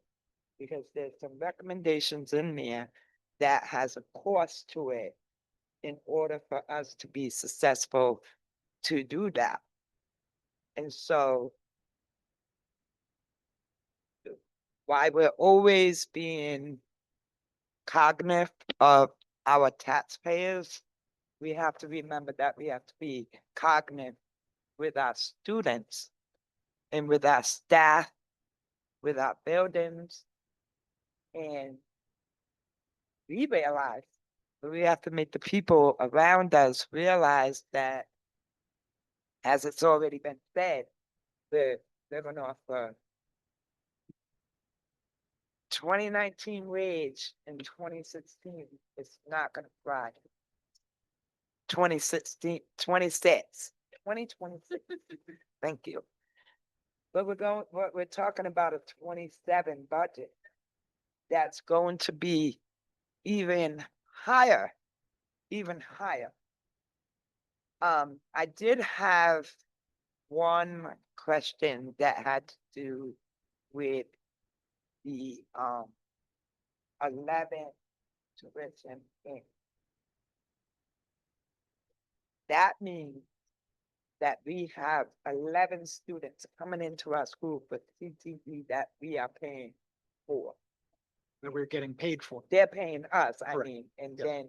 then we have X amount of students going out that we're paying for, so it's not, 92 versus 11.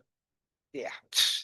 So, so, you know, just my real point is that we have to stop doing the same things, expecting different results. So I just want to go back to something Kate said, because I think it's very important that these cuts are made with the intention of not cutting programs.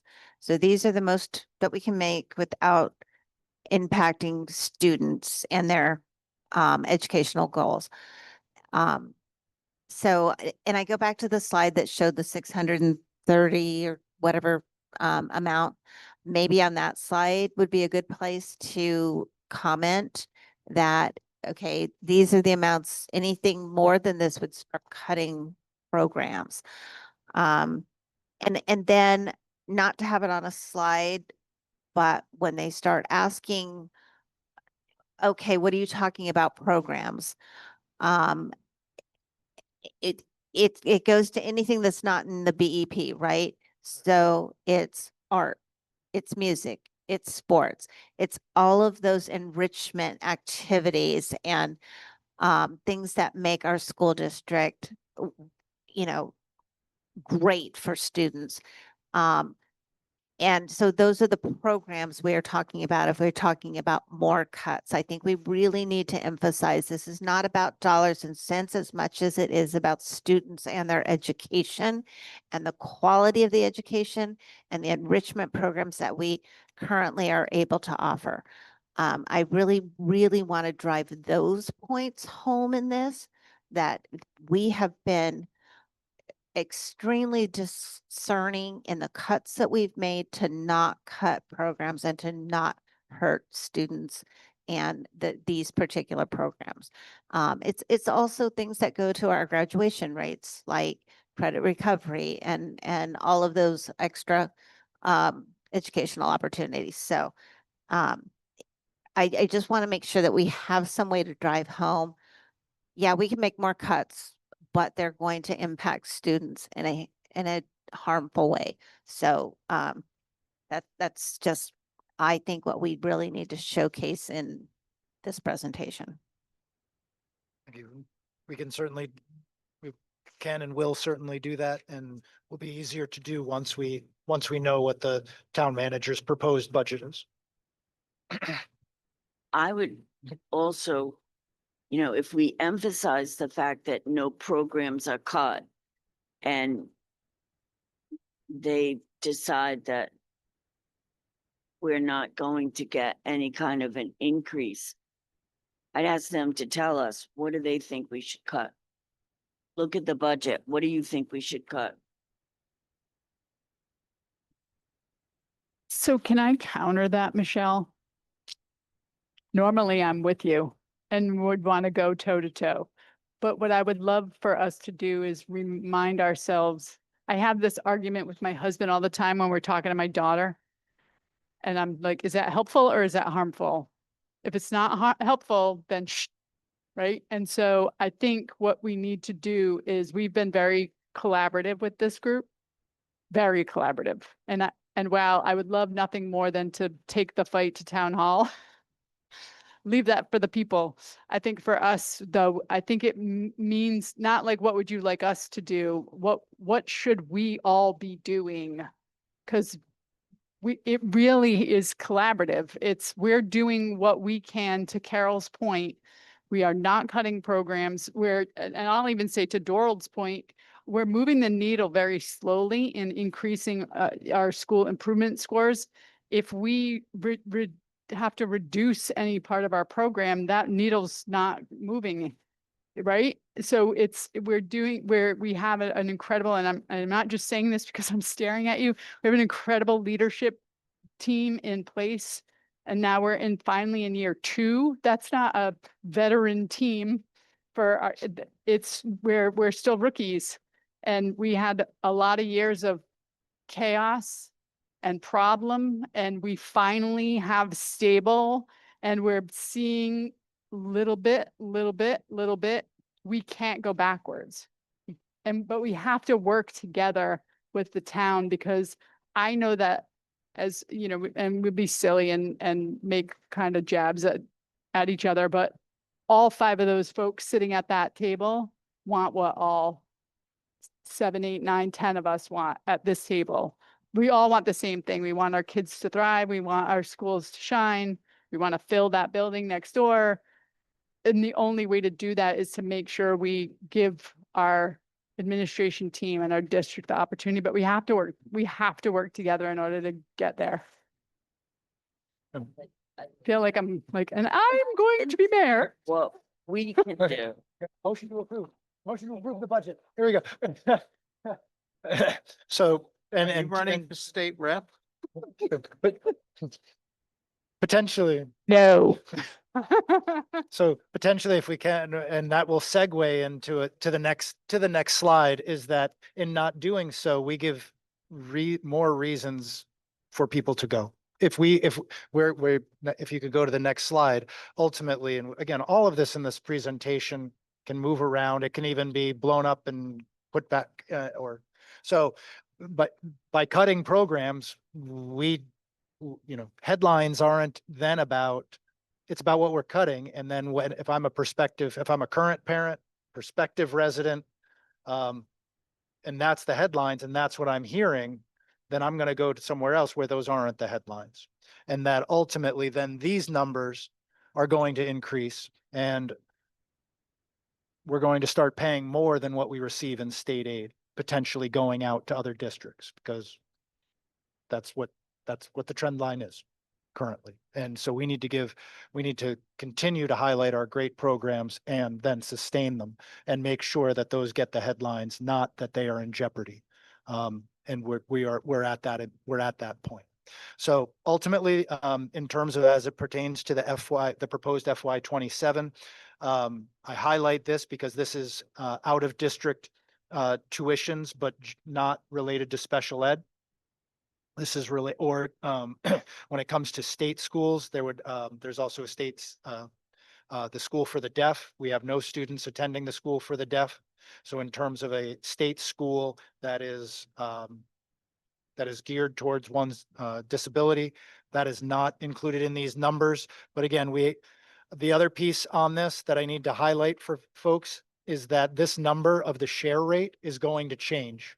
We don't know what that change is going to be yet, but that share rate is, we're using our current FY 26 share rate.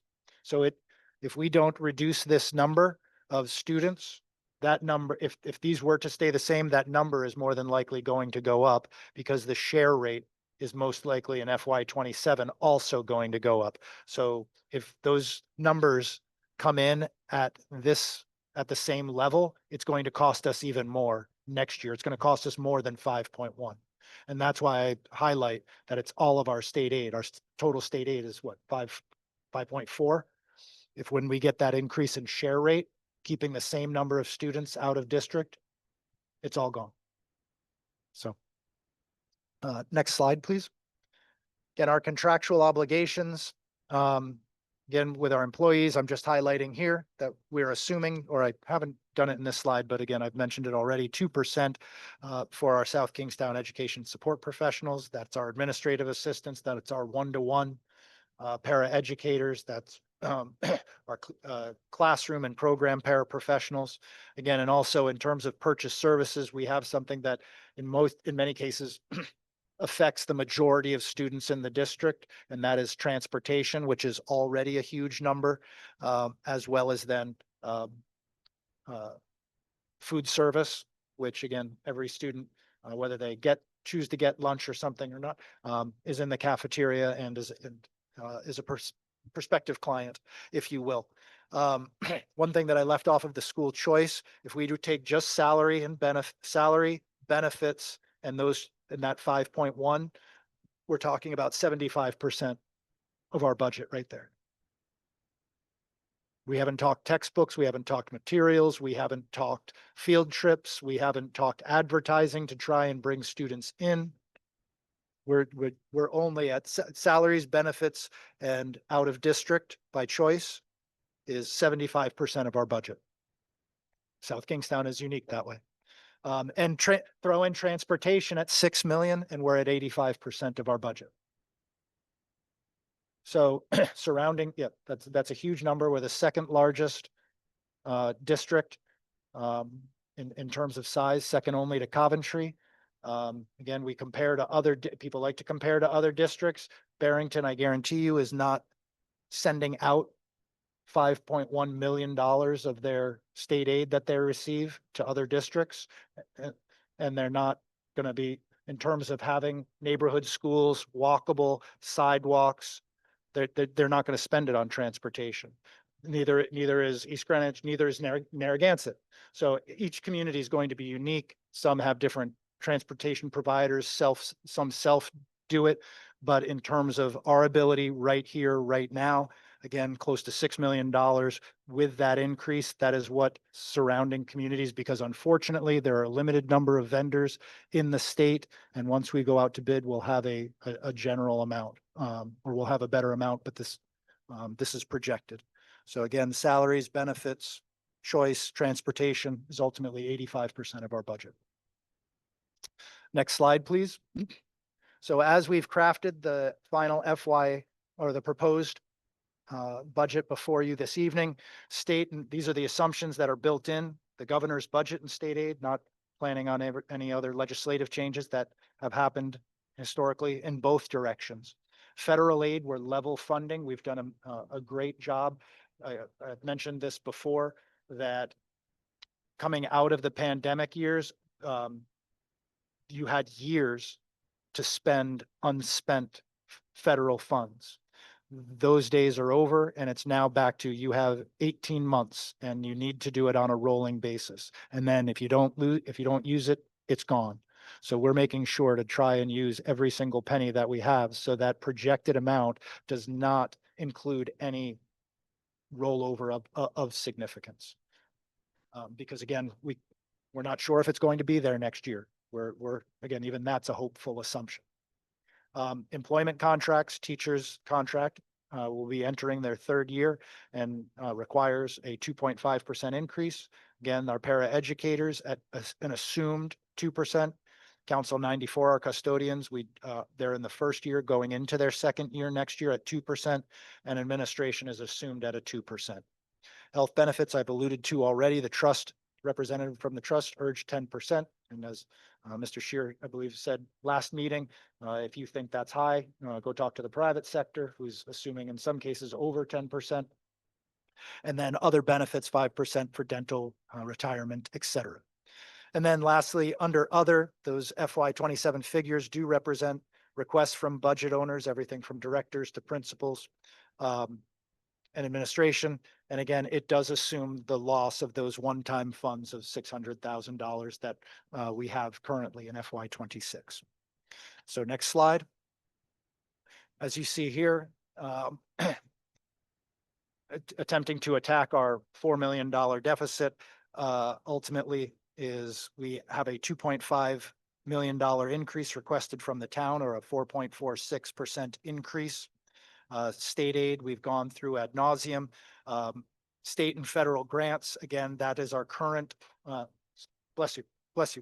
That is our current amount, not including rollovers from assuming any rollovers. ESSER and and other grants cannot be assumed and are done and are closed and have been for some time. We do not have a history of private donations that have been presented or that are substantial, and so they're not included here. There are school lunch revenue assumptions that Mrs. Proctor can speak to if there are questions regarding that. Other local revenue is generally is tuition and Medicaid reimbursements. And then here we've added in the column fund transfer in from the town, that again, what I alluded to, assuming that does not occur. And then, as we've discussed, that use of fund balance of $1 million towards operating expenses that I heard and agree that we need to make loud and clear. It's different than our use of fund balance in the past that has gone towards capital improvement. This would be going towards operating. Next slide. And here we see our salaries, benefits that have been broken down in previous slides. Our professional technical services increase, again, the purchased service property going down. Other purchase services go up substantially, as that's the transportation, as well as other purchase services, which is broken out in other spreadsheets to give you each one. Supplies, materials, I'll remind folks that in terms of the science curriculum rollout that was alluded to, in terms of that is contemplated still in that budget, which is again an unfunded mandate as from the state. The out of district tuitions are purchase services, is that right? The CTE and the other, is that where those fall? are other purchase services, yes, sir. Okay. Which gets our total expenditure proposed as well as total revenue proposed of $68,520,822. Next slide. So again, our bottom line, our FY27 proposed addresses approximate year-to-year 4 million shortfall caused by our loss of state aid, loss of local transfer as $1 million, if we made no changes, $1 million in salaries, $1 million in benefits, as well as anticipated costs across multiple purchase services. Again, the largest purchase service as well, including, that of transportation, which is yet to be settled. Our FY 27 request, how it changes, again, we are reducing personnel currently at $613,052. This budget recommends the use of fund balance towards operational expenses at $1 million. We asked for an increase of the town appropriation of $2.5 million. And as I should have highlighted earlier, we'll make in other presentations, no student programs or activities eliminated. All of the things that we discussed, whether it been last year or prior years, does not need to be cut in this budget. However, the one piece that does is that our CIP that previously presented to the council is unable to be executed because that relied on fund balance, and that would bring us to zero. So our next step is discussion and action on the proposed budget tonight. And then as such, by the end of this week, finalized, that budget would be presented to the town manager no later than this Friday. You've also been provided with a breakdown of summaries by fund, expenditure summaries by fund. Can I just ask about something? Because Please. I think we look at it's a little confusing when you go from current fiscal year to next fiscal year on the salary line. The number goes down by $1 million. And we're saying we need $1 million of the increase is salaries. So I don't know if we need a slide to explain why that is. We're cutting 650,000, but because of salary increases, we actually need $1 million.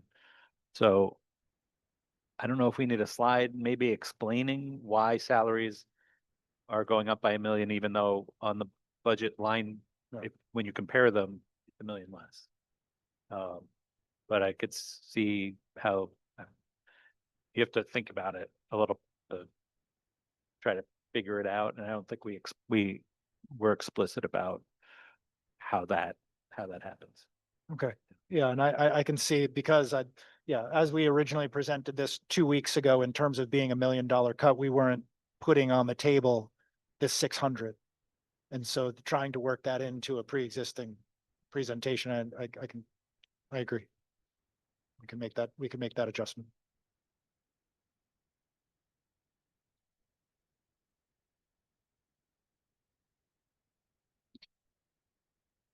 I'm not suggesting any addition or change to any of the slides, but I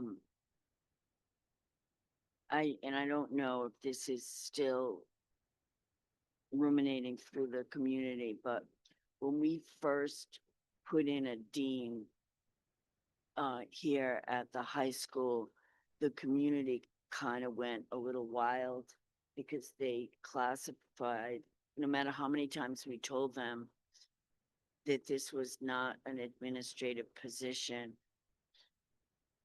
that people in the community classified it as an administrative position. So I'm just alerting you to the fact that that may come up as a question or a comment or something. I don't think there's anything we need to add to the slides. But I just want you to be aware of that and ready for it. Okay, thank you. Because actually, and I can go into that, how that's actually going to reduce an administrative position in doing so. Thank you.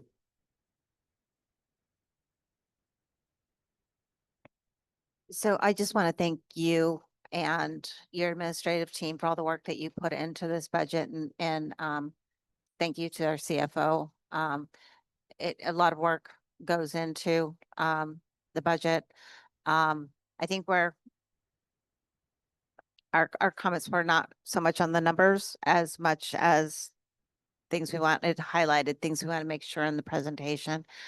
I mean, a $4 million shortfall is a hard thing to try to come up with a way forward. And I think you did a good job. I just want to take a moment to look at where we're going from here.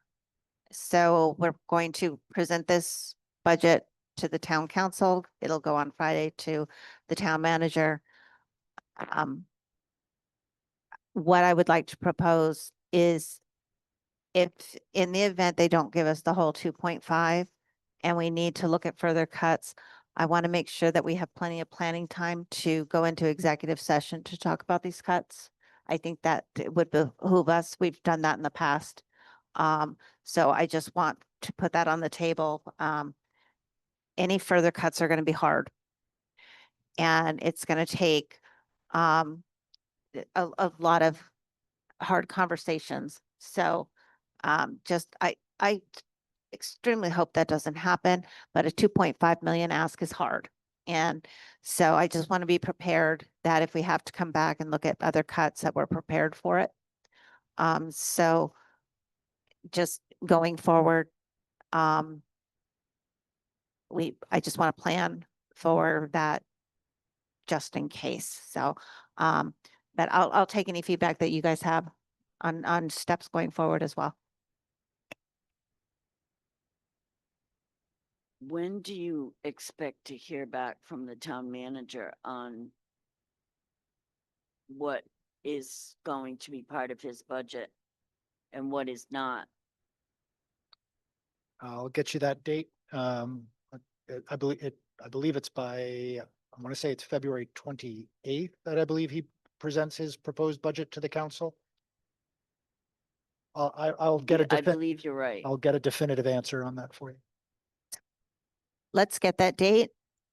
We may all want to put that on a calendar to be there that night. If we're going to support our budget to the town council, we may need to show up and be there too.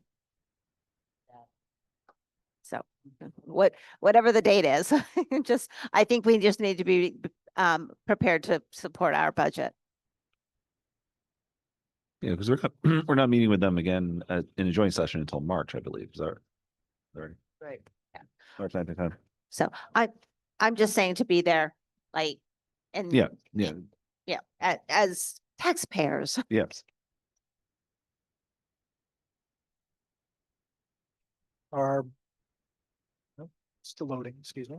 Okay, so the the town manager's budget submission to the council is Friday, February 27th. Deadline of March 1st. The town council budget work session number 1 is March 10th. The town council budget work session number 2 without HSOA and outside agencies is the 12th. Monday, the 16th is ours. Town council and school committee budget work session number 3 schools is Monday, March 16th at 7 o'clock. March 16th at 7 p.m. And then the 18th is their town council preliminary budget adoption. I can continue if you'd like, but. But to Carol's point, though, you hand this over to town manager Manny on Friday. My guess is you'll get a phone call Friday at, like, if you give it to him at 3:30, he'll call you at like 3:32 with a response. But at some time between Friday the 13th or 14th and March 16th, if we know that it's going to be below 2.5 in any capacity, we need to have another get together to determine how we're going to navigate that. Is it possible for us, if we know that, is it possible for us to request a special meeting with the town council to have a conversation prior to their budget meetings? If it comes back to us and it's like, yeah, we can't give you more than, let's pretend they're going to give us anything. And they're like, we are not going to give you more than 1.5. That's $1 million we would have to come up with. Would it be possible and or be helpful to meet with the town council jointly prior to that to talk about what that would look like. Yeah, that's why I wanted to bring it up now, because further cuts are going to take a lot of hard work. And I think you're right. Having more conversations with the council, I think they would be open to that. I think we do have a very collaborative, um, thank you, relationship. And, it would just come down to when they would have available to, be available to meet, but I think that they would be open to the idea. Um, I, I think the more communication, the better. Yeah. Years past, we would start these discussions similarly to how we do them now, like in December. But we would come in out of the gate with an ask. And then so subsequent meetings with them would be more of that bartering and bantering. That stopped about 8 years ago, right around the same time we started getting level funded.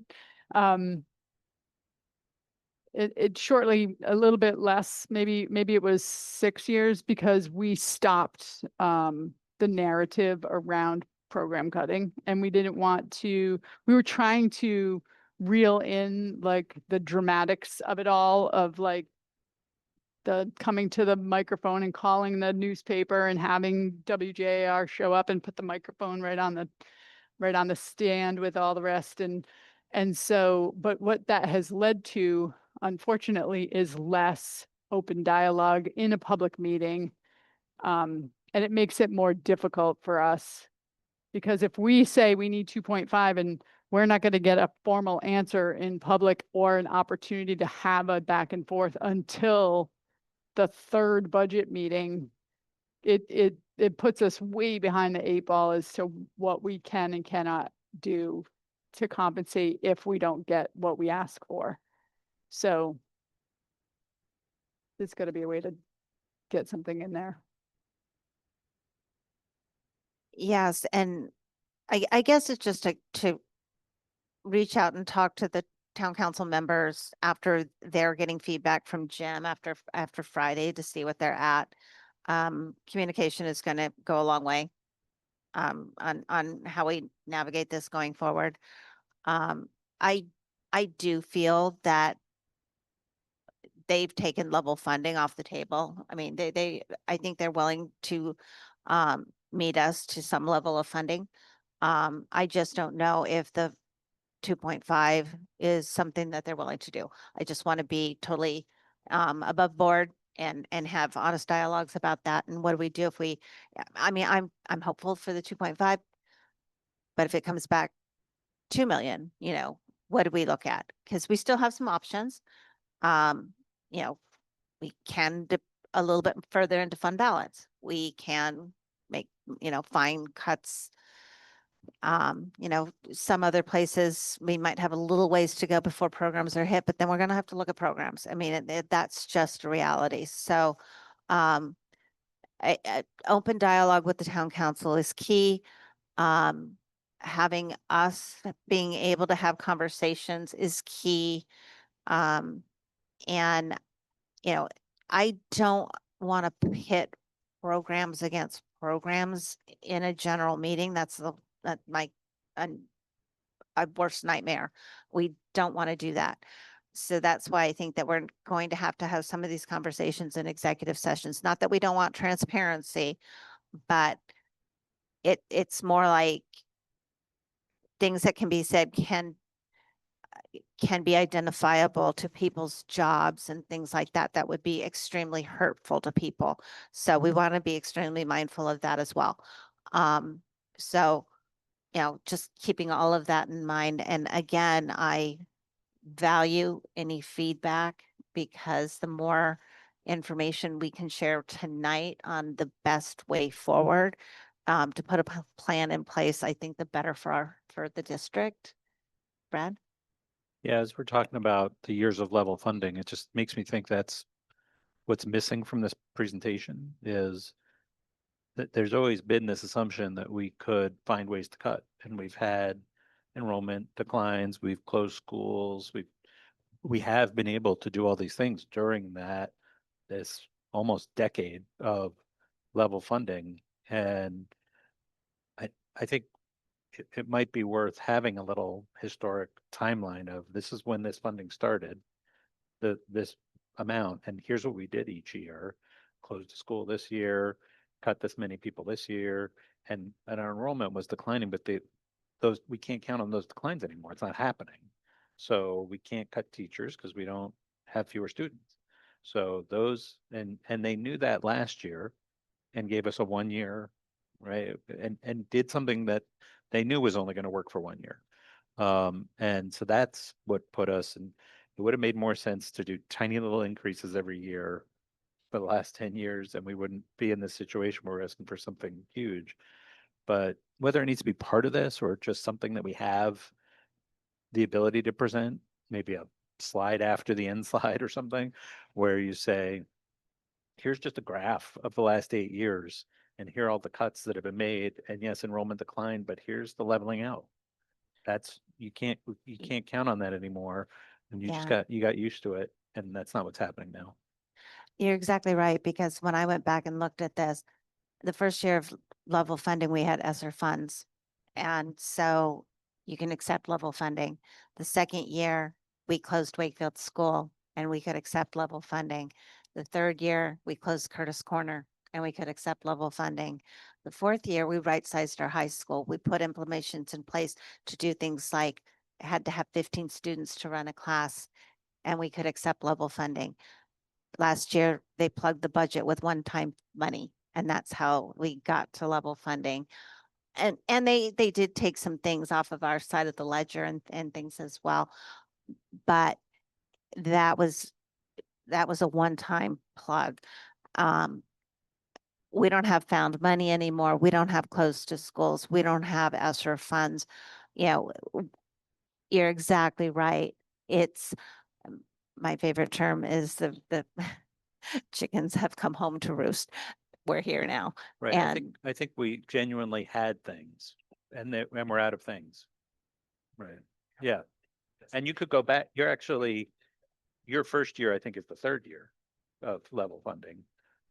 When you mentioned your first, I think that's your first year here, but it was 3 years before that. And because of enrollment declines. you're right. I'm Yeah. only going back to my time Right. in Yeah. 2021, but you're right. It could go back to even further before that. Since I've been here, this Right. is my And lived experience, but you're right. It goes back further. Thank you.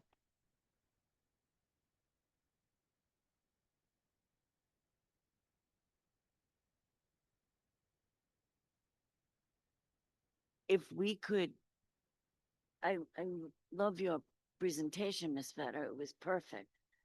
But if we could add like one page, one slide, whatever you want to call it, into the presentation, historical data, and go back to the beginning of level funding. And, you know, just say, like you just said, Ms. Vetter, you know, in this year we were level funding, but we had ESSER funds. And this year we were level funded, but we closed Wakefield and so forth.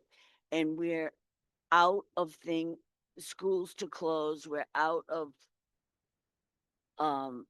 decreases in faculty, staff, because our enrollment has leveled out.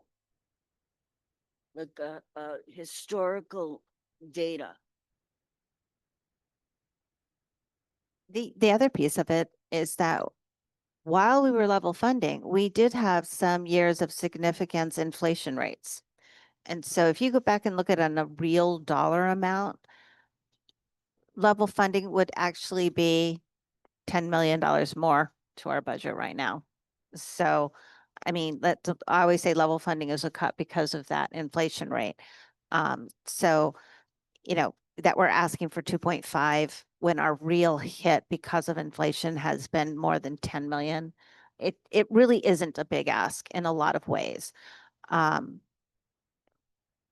But going from level funding to an increase of 2.5, is going to be hard for them to hear, I think. So the more we can do to prepare, the better. And I do think historical data is incredibly important.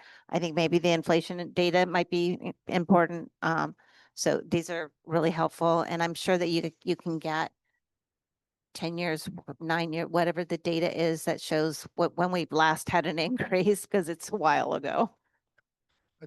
In terms of, in terms of what the presentation, you know, we did put that forward not only to frame the conversations that we were having right now, but also with that, okay, with, hey, if we can use it again and keep that messaging up, obviously, I think that's shifted a little bit, and that we can, you know, the presentation is fine for what it was, but we're going to need it. There'll be some substantial shifts in this presentation, and and in doing so, we can present that narrative, as well as bring back certain data points, things that I've alluded to already, whether it be in previous years, we've had a breakdown of the funding formula there in a chart form. We also, you know, have historical data, but in previous conversations, we said, well, let's condense it. Okay, well, given what you know, what the framing is, we've got lots of options that we can move forward. As well as, you know, what we don't want to be is, we don't want to be alarmist. We don't want to be presenting. We don't want to say, here's our ask. And oh, by the way, if you don't, here's a threat of all of these things, or conversely, or it's going to be a cut of this or this, because also with this, we can continue. I'm confident that with this budget, if it were to, and it's going to evolve, whether it's positively, it'll be, you know, potentially of certain funding things, or negatively, because of the answer might be no, but at the same time, lots of things are going to evolve. Might we get more retirees? Might we get more breakage?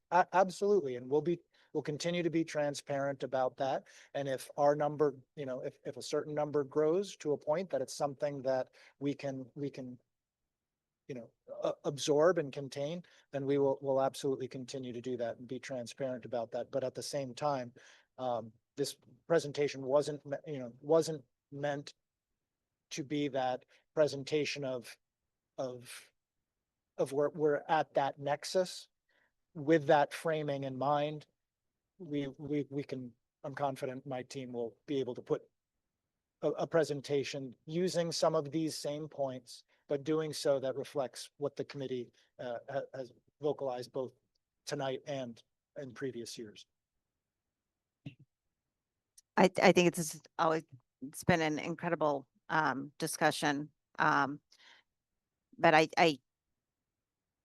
think we need to vote on moving this budget forward, to approve it to go to the town council on Friday. I'd like to make a motion to approve FY 2026-2027 proposed budget. However, can we have a little mini discussion after the second? I just have one more point. I'll second that motion. Presentation is not part of the presentation is not part of the presentation's not part submission. of The it, yeah. presentation is just. So I would err on the side of caution about having like a second presentation to your points, right? So when we are going in, when we're handing this over to the town council, and then when we go in front of the town council in March, we're going to be having a different discussion.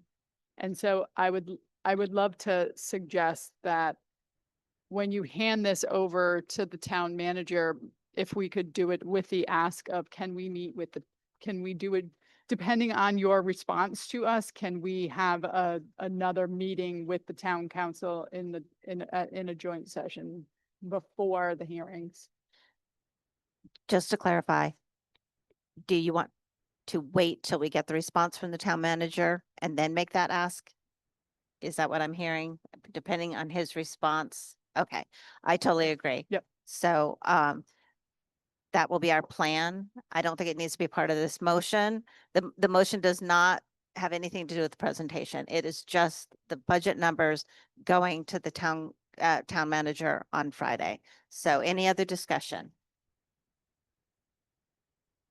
All right, all those in favor? Aye. Aye.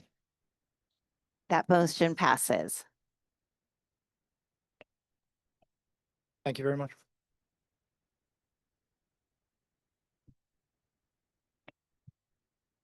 Yes, thank you, guys. All right, so that is going to bring us to the calendar 2020 25, 26. Got 2025, 26 calendar update. So essentially, this body, we need to constantly update our published calendar based off of school cancellations. And so this would be updating our existing calendar. Just for the record, I find this a total waste of time. So,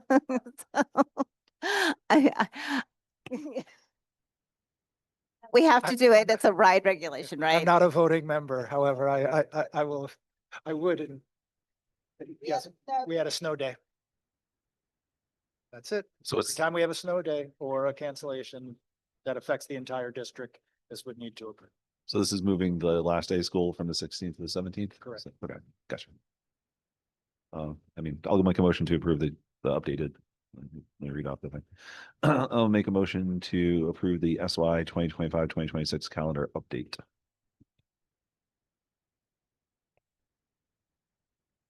Oh, thank Paula you. seconded. All right, all those in favor? Aye. Aye.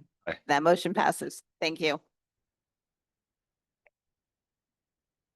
Okay, that will bring us to discussion equity audit update. And I just want to thank Paula for asking that we continually place the equity audit back on our agenda to make sure that we frequently get updates to where we are. And so I had asked the superintendent to kind of look at how we've been using the equity audit and also what our plans are going forward. So I'm just gonna turn it over to the superintendent. We'll turn it over to Mr. C. I think you've heard my voice enough over the past few meetings, so Thank you, Mr. Pedraza. I'll chime in. Well, once again, good evening, Madam Chair, members of the school committee, and certainly members of the public. It is a pleasure to be here this evening to provide a status update with respect to our equity audit.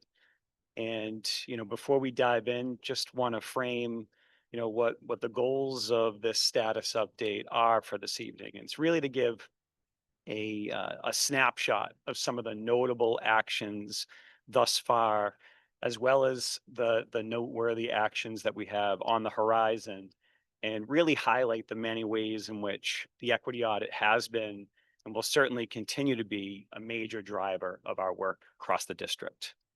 Next slide, please. Oh, yeah. I should probably wait for that.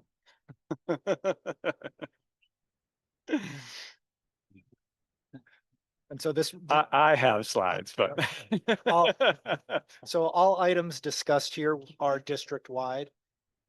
We are not getting down to the school level where each school in its school improvement teams or faculty meetings, we're not, so everything that we're discussing is for the entire district, for every school in the. Thank you.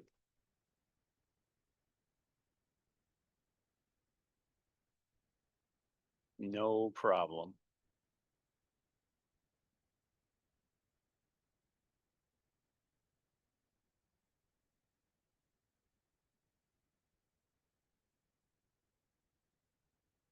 Absolutely. Excellent. All right. Thank you very much. And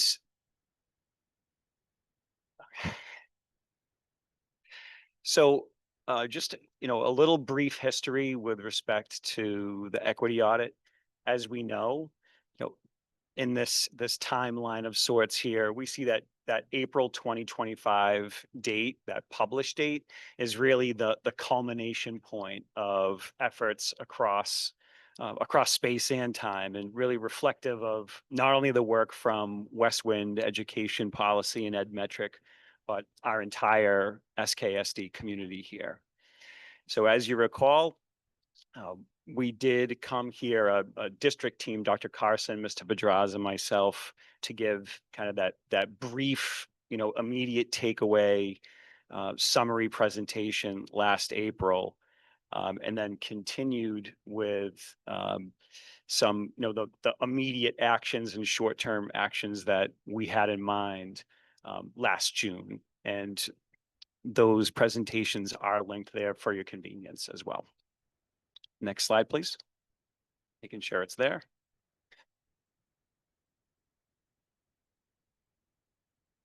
Excellent.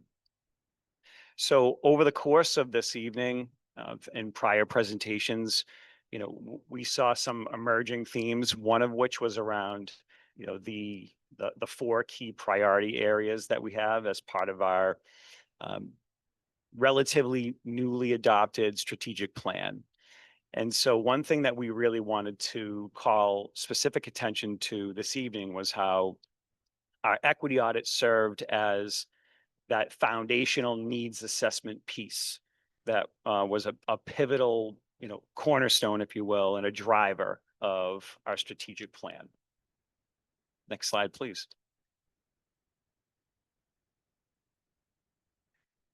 So you'll have to forgive me. This is the former social studies teacher coming out of me, and I love a good timeline. So I thought it was, beneficial to think about some of the key actions, and again, some of those highlights to date as it relates to different measures and actions that we have taken as a district team to again, pursue not only our strategic plan, priorities, and goals, but also tie that into what we found specifically as recommendations contained within the equity audit.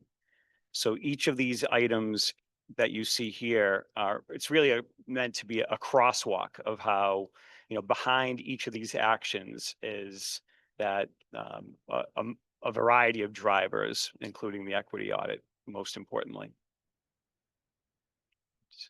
Next slide, please. Unless there's any questions, I will pause for. So this is perfect. This is going back to, yeah, Mom.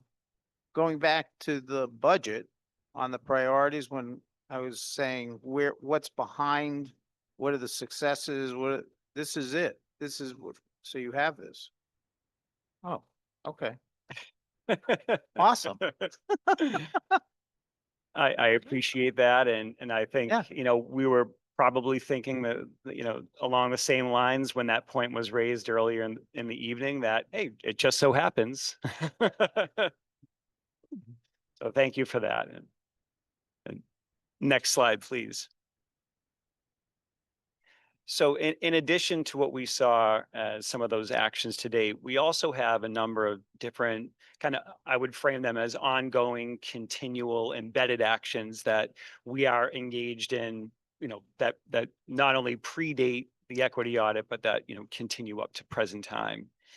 And I would add in, another layer here of that, again, that strategic plan as, we have our priorities, we have our goals, and the work around, building out those, those initiatives that will continue to drive that work. That is also something that I would offer, would be on this list as well. Next slide, please. And then thinking from this point on, we do have some short-term actions ahead that will round out the remainder of this year and early into next school year. And I have, outlined those here for you. One thing I did want to call specific attention to was a point that Mr. Pedraza has shared at a previous school committee meeting around. We were fortunate to have received a ride wellness grant, and through which we've been able to explore the opportunity to have a developmental relationships framework driven student survey, also that includes a staff survey as well, that we are looking to use as as a deeper complement to what we have in our annual survey works, but that really gets to the specifics as it relates to the developmental relationships framework. And that will again give us some deeper insights related to, in particular, that priority two of our strategic plan around, ensuring that each and every child has that sense of belonging and the trust and the relationships as foundational to that. And The other piece so while we talk about the survey, in addition to that is also one of the equity audit's recommendations, which is making sure that we're going through the same data protocols and disaggregation. What Mr. Seeger was able to negotiate with is that not only will that data disaggregation be done at a district level, but each school will also go through a professional development and have that survey data gone through individually at the school-based level. so, Sorry if I jumped nope, early. absolutely. No, that's, you were on the same wavelength there, Mr. Pedraza, and thinking about how as part of this wellness grant, Search Institute will be able to provide that service of doing a disaggregation by school site related to that survey data, and then meet specifically with not only a district team, but with each school sites, with members from each school represented. So again, that's exciting work on the horizon as it relates to, again, really pursuing that, the data work behind the equity audit and using all available measures and then some to gauge the efficacy and impact of the actions that you see captured here, and then some. And with that, so it's just a few key categories. Actually, if you go to the next slide, it might be helpful for you to see, the survey is really grounded on the 5 components that you see represented here in, challenging growth, expressing care, providing support, sharing power, expanding possibilities. That DR based framework survey will really drill down to specific questions around one that jumps to mind is relationships, in terms of how students perceive their relationships with school staff, administrators, and within the school community. And then also looking at how staff perceive those relationships, and really looking for opportunities where, can we, double down on what we know is serving students and is going well, but also taking an opportunity to get that additional layer of data to say, is there a potential gap here in terms of how students perceive that sense of belonging or that trust, and then how adults perceive, and then asking the deeper question around, so now what, and what do we do about that? So again, that survey will give us that, again, the deeper insights to go beyond what we have in the annual survey works to really, drill down into those specific topic areas. Thank you And- so much. My pleasure. And next slide brings us right to our, any questions, thoughts, or feedback? But thank you very much for your attention. So I love this. I appreciate the timeline, even though I did not like history when I was in high school. I'm sorry. My apologies. No offense taken. It had to been the teachers. No, I'm kidding. But what I love is the going forward actions ahead, specifically around the restorative practices, the wellness grant, the survey, relationships, students having safe, trusting adult relationships in their building is the utmost importance, I'm curious on, so for that March district team attending 2-day restorative practices training, is it all of our team, or is it just a couple folks bringing a training back? That's an excellent question. And so pleased to report that we do have members from each of the 5 schools attending. So it is a smaller district level cohort team, just given, the setting where it's taking place and, the limitations thereof. But we do have each of the 5 schools represented. We have a team that includes related service providers, school administrators, and one teacher. Thank you for that, because I think it's important, especially it'll be interesting when the survey comes back. I would like to think that every adult in our building probably thinks they have a great relationship with their students. It's interesting when the students respond, right? I would assume, I think I have a great relationship with my children, but if I surveyed them, they might give me back a different, they might give me back a different answer.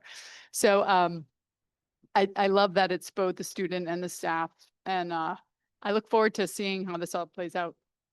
Thank you. Thank you, and likewise.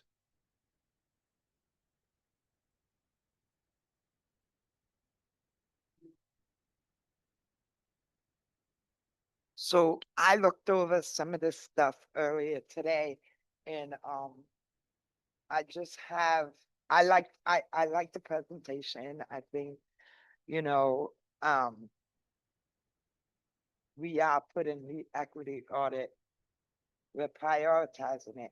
However, I'm curious about what the plan map looks like, especially in trust and respect. And I know you have the survey, but I think public forums are better. I think public forums, in a public forum, we're giving people a voice.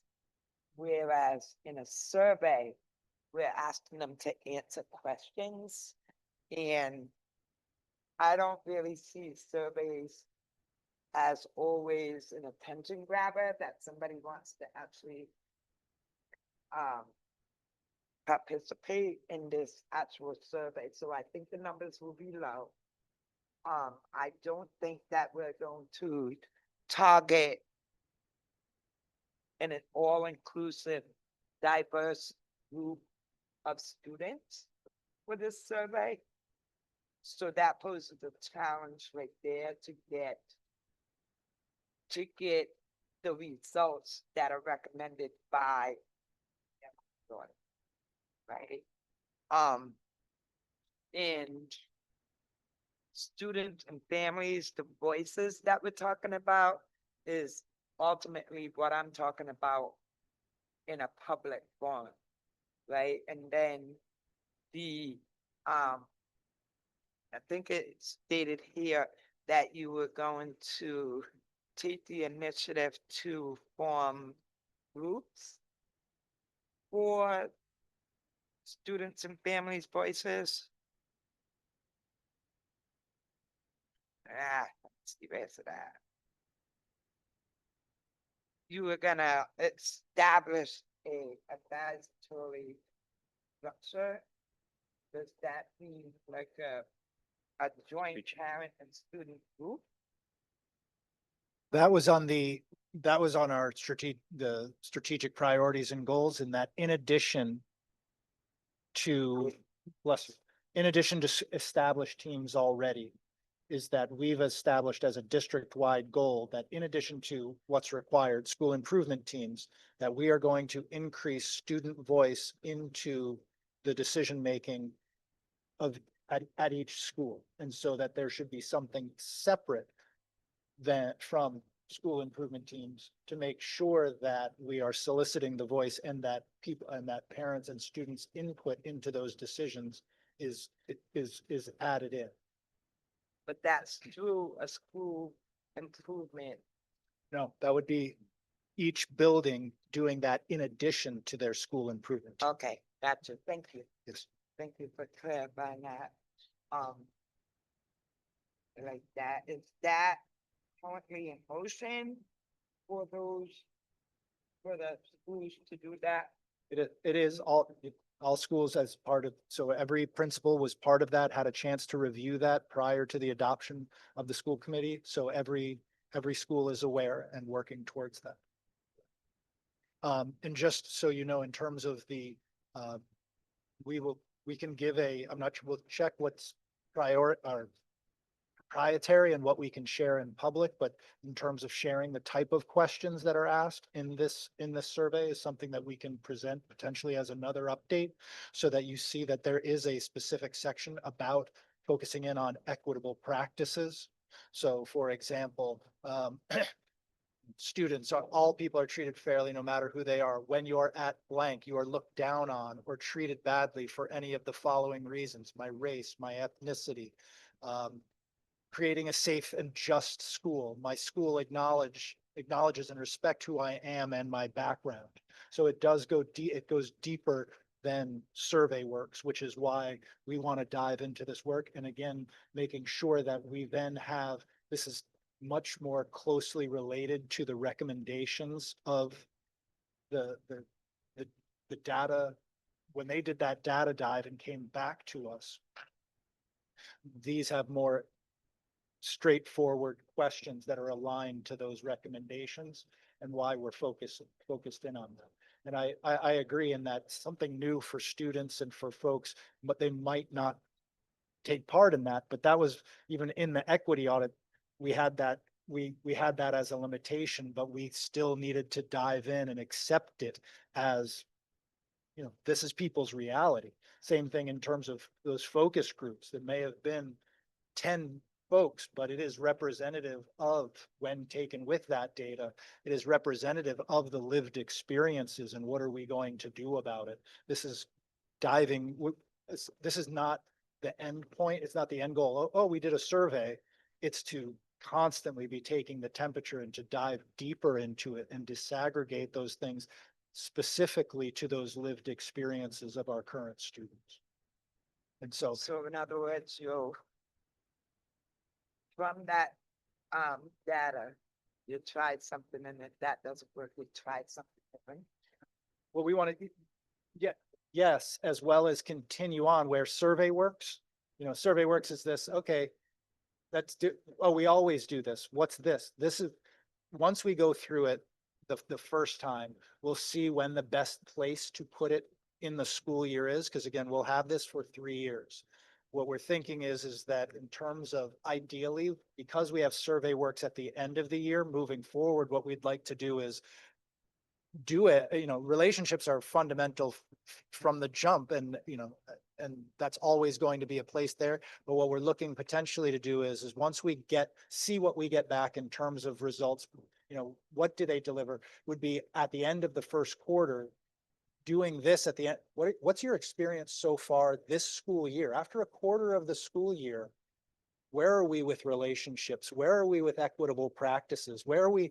And so then when we get that data back, it's not like with survey works, like it's June, that was the school year, that was people's, you know, or using it forward, using that data in a school improvement plan next year. This is actionable data. We're trying to make this actionable data for the school year moving forward, to do so, to make it more formative data, if you will, not end of the year, and make it so that we can react to it and have the remainder of the school year to improve upon it.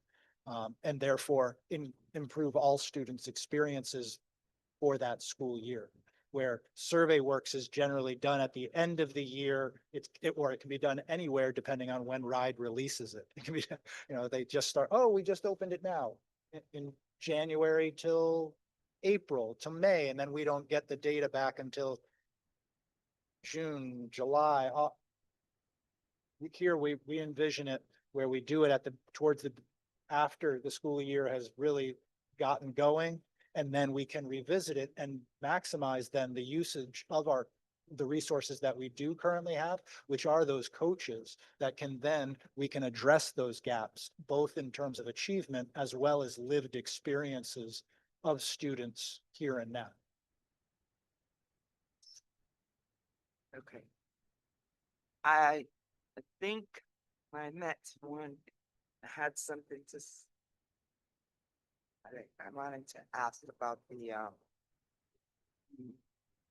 professional development.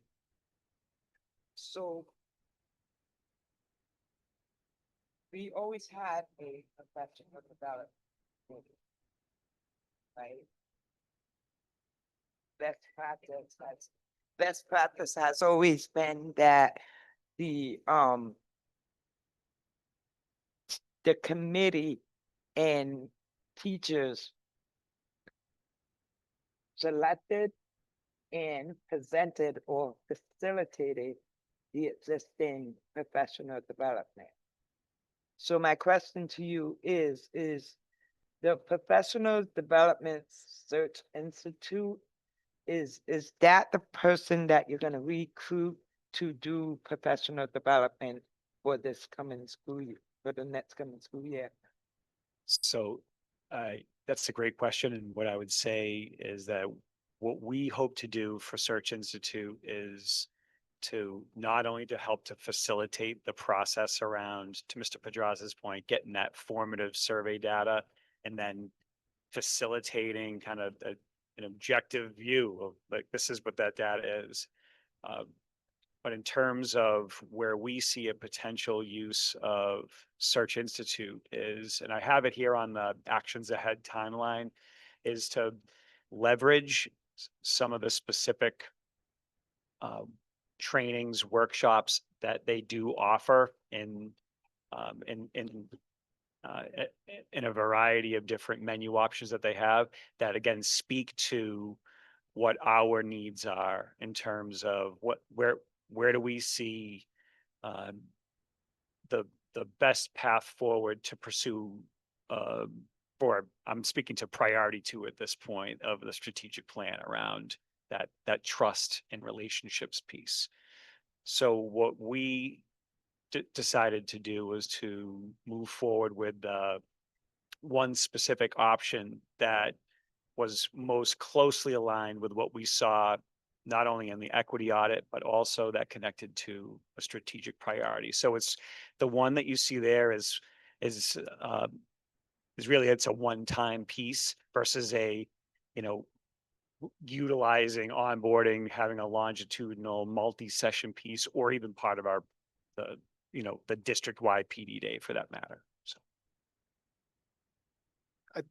We're going to take this small team and ultimately we believe in their research. We believe in their work. We've lived it as educators, but what we haven't experienced with Search Institute is a full-fledged professional development training by them. And so what we're going to do is we've got this district level team that we, through the equity audit, says needs regular data practices. We're going to do that with our school leaders and with this cohort. It will give us experience with them as professional development facilitators, as well as then strengthen the leadership for that small cohort. And then based on that experience with them as a provider, we'll look and evaluate, as well as getting back to our budget conversation in Title II, of to what extent can we bring this forward to, is this good for everybody? Or is this a smaller team? So it's just, I don't want us to, I would love to say, we love the Search Institute's research. We love their work. We see it embedded in our core values. So we're all in on it.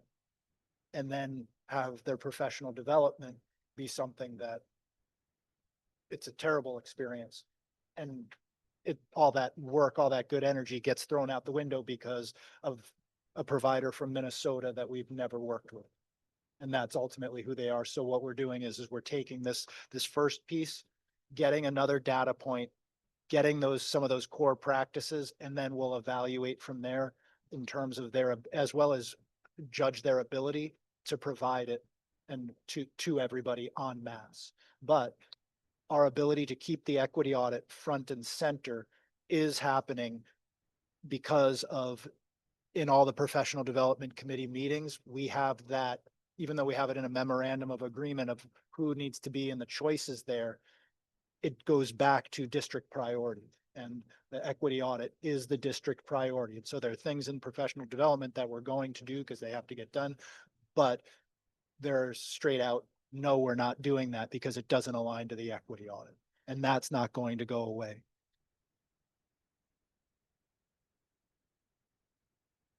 I think we're all on the same page relative to what we're trying to do here in terms of really benefiting ultimately the students as the end user of all of that which we're talking about, right? The budget, the teachers, the programs, using the equity audit. One of the things Paula kind of brought this to my mind. So a couple of questions. One is the process by which we get, I was with GE and we called it voice of customer. So the voice of the students. Are they filling out surveys, and where and when do they do that sort of thing at this point? Because we're also talking about relationships, and relationships don't happen on a survey. They happen in a quorum. They happen being in a room with people.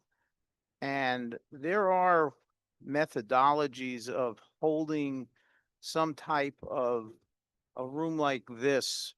I'm seeing it now, but I won't go through what I see completely, but using the different schools and gathering groups of students in a situation with people who are professional development people, people who are part of the school, and working together to generate conversation, to generate, here are these different topics. Here's on this wall, we're going to be talking about this and this and here, and here's a bunch of sticky notes, and write out what you think relative to that and go put it up there. And then there's another one, go put it up there, and start gathering that and have conversations.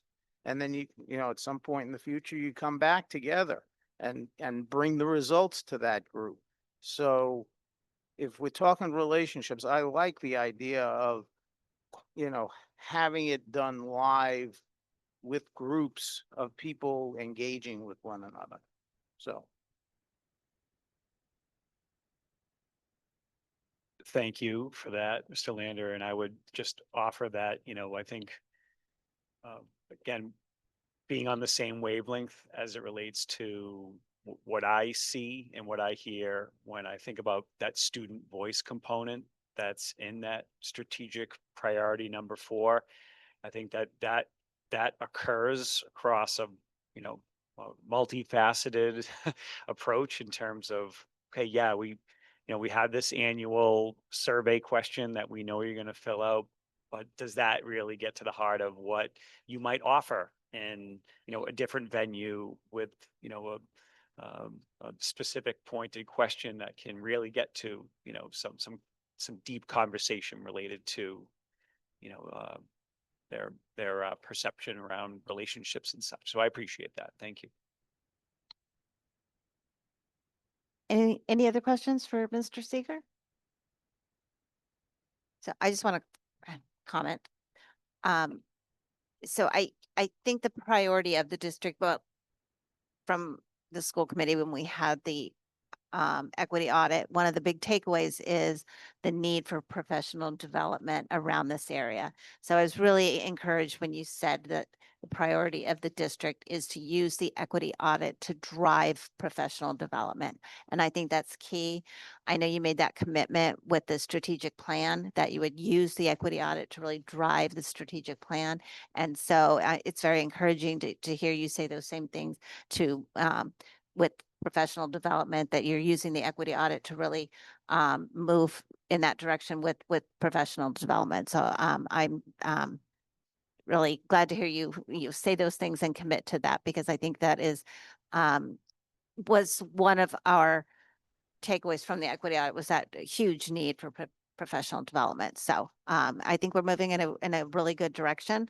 And I think I'm going to go back to Paula's point that we do need to keep this, on our agenda, every few months. So we would welcome you back to hear again in a few months, like where we are and what we've done, maybe where we are with the surveys and professional development. Maybe we could have, if this small team has been to that professional development, how that went, just another update would be really great.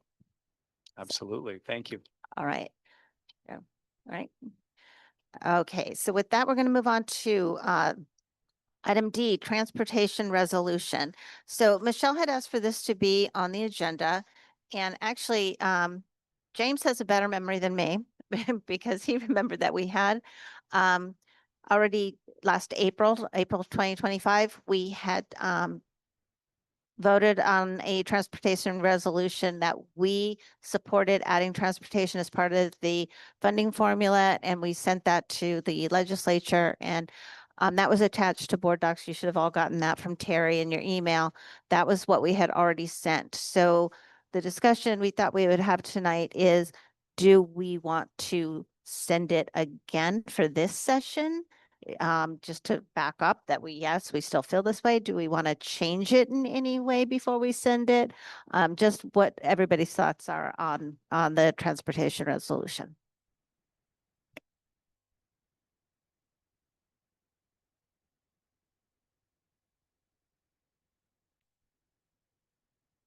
I think it might be a good idea to send it again.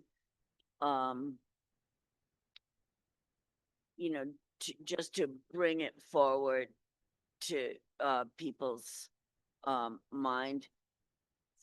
The other thing, in addition to having it sent to the state government, to the governor and the Speaker of the House and the Senate President, it should also go to the Rhode Island Association of School Committees. And in that way, what they usually do with a resolution is forward it to all of their members. So not every district is a member of the Rhode Island Association of School Committees, but that way most of the districts will get it, and you know, might not impact a lot of them. But as Mr. Beasley pointed out earlier, the southern communities with the large number of drivable miles might support it also. But I think it would be good to bring it forward to their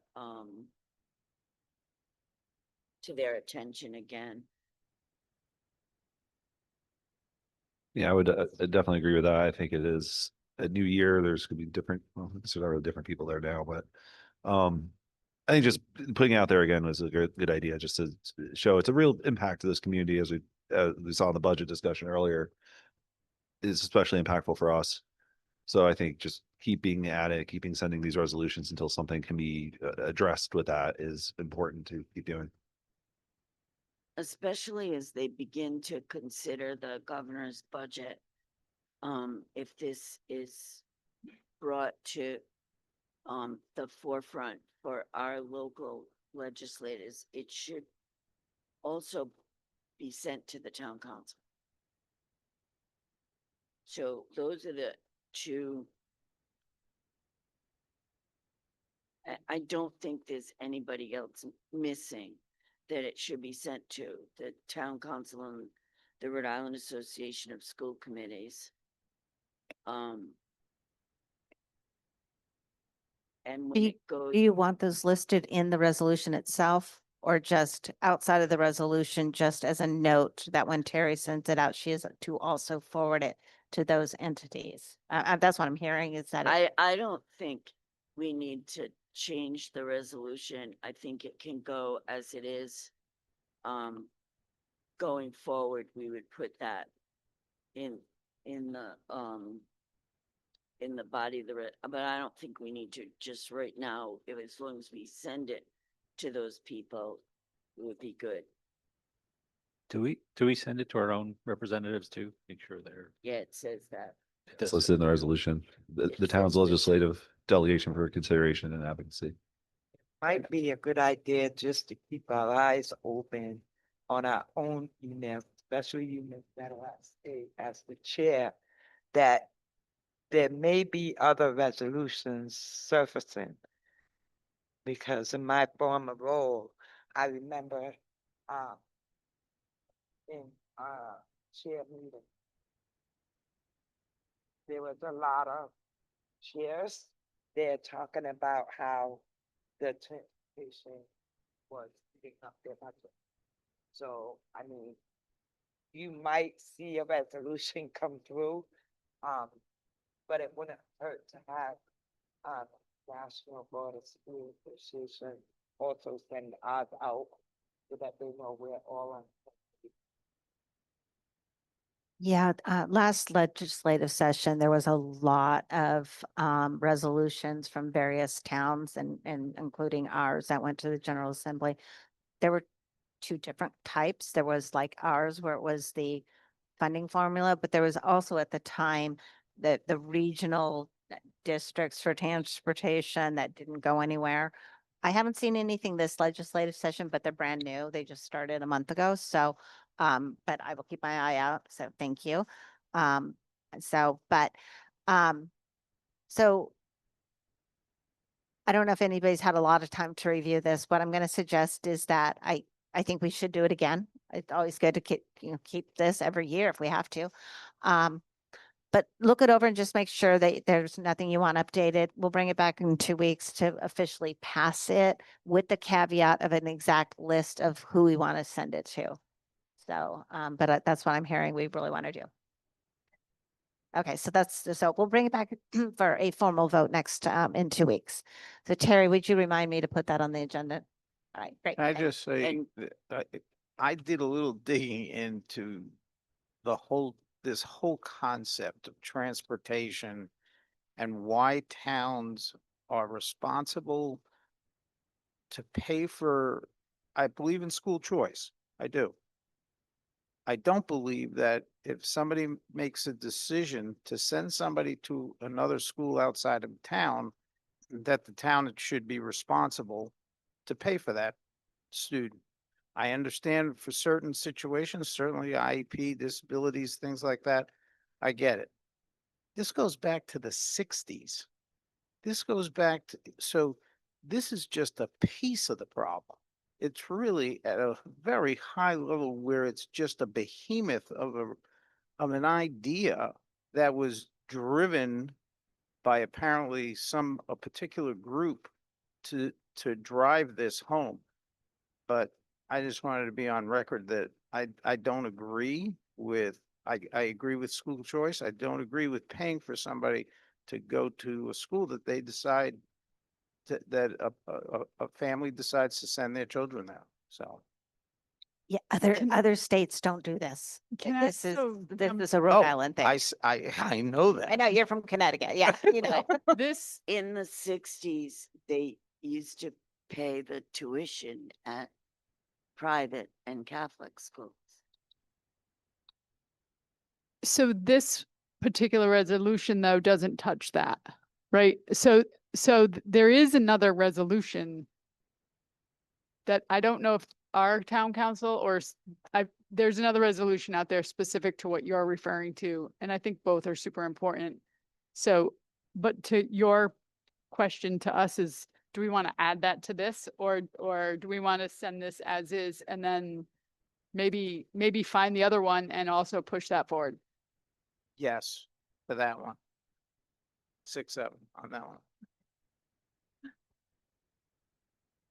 No, that's a good point. So we'll do some digging and see what's out there for the other. There are various transportation resolutions. This one is particular to the funding formula.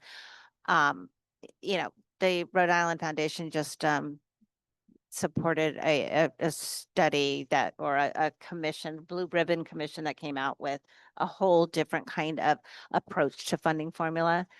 I mean, might want to think about a resolution that we state that the legislature should actually pay attention to that Blue Ribbon Commission.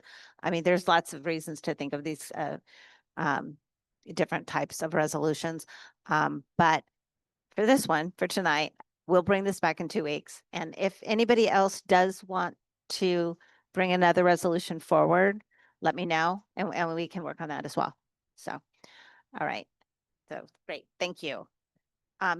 Before I move on to the last thing, I do want to update the record because I started right on the dot at 6 o'clock tonight because we had families that had to leave early. And so I just want to let the record show that everybody is in attendance tonight because some weren't here when I did roll call. So, but I'm sure Terry already picked that up. All right, so that's going to bring us to the school building committee update. Kate? So this should be short and sweet. There's not much more to update the committee on after the presentation we received from Left Field and Gilbane. We clearly have incredible progress going on out there. It's wild. Every time we pull up for a meeting, it's like, oh my God, this is amazing. And now it's kind of like this monster. It really is a little overwhelming when you walk up to it.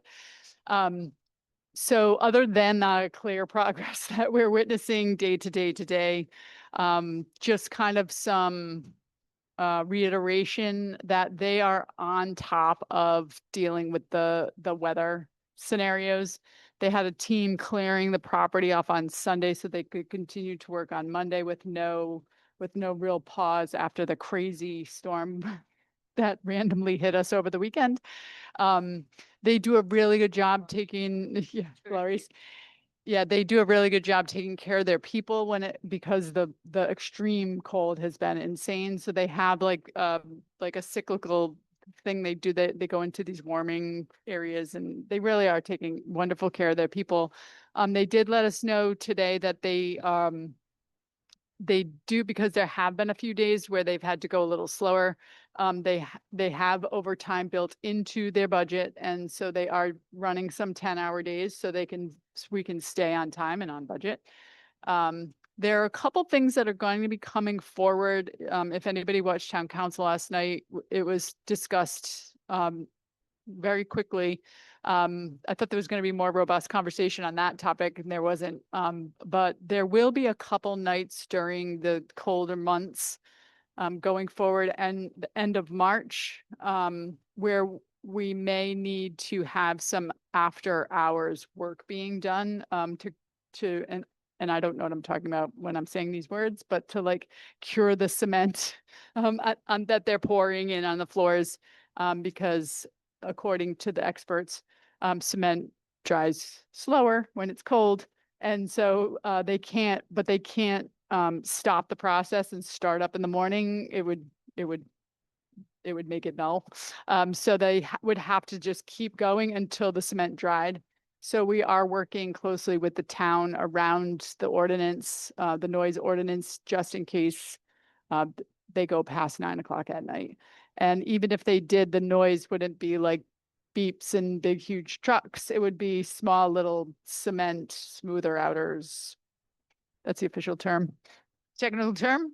And then they are going to have to put in lights that do have to be on 24/7, but they also reassured us that they weren't like the lights that were blasting out. They point down at the ground. So the site will be lit up. And that's more a matter of like just general information for the community. So it's like, why are all the lights on? Again, that's a Rhode Island general law, safety of the facility and the surrounding community. So, but we'll be very proactive with the abutters. Yes, thank you, Stuart. We're looking at making sure that they're noticed weeks in ahead that these differences will be happening, and then there will also be notices prior to any of the evenings that might have to go late. Once the weather starts to warm up, April, May, June, it won't be as big of an issue. Should be done hopefully by August. The cement stuff. But other than that, no major updates to share other than, like I said, what you can see with your own eyes. And then with Curtis Corner Fields, we're still awaiting kind of that next presentation from Studio Jade to come forward with our next steps. So we should be seeing some things after the next school building committee meeting. And we do have we have switched our meetings to mornings. We're doing 8 a.m. now. We are having a random Monday meeting because of I think it's the way breaks fall and we need to get something done before the town council. But we'll be sticking with the Thursdays, but it's at 8 o'clock in the morning now.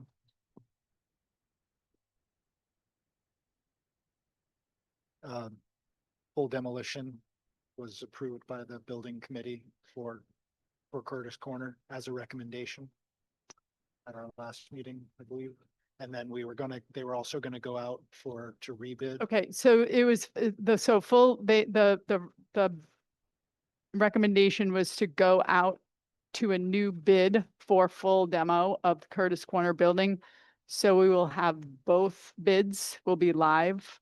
The ones they've already collected from the companies that could do full or partial. They want to do another bid out for just full demo to open up the pool even more because the partial limited the scope. And so we will be seeing that again though at the school building committee because we will need to make another recommendation once those numbers come in to go forward to the town council of which direction to go in. So that conversation is still kind of ongoing as we witnessed last night. So, all right. That was longer than I wanted.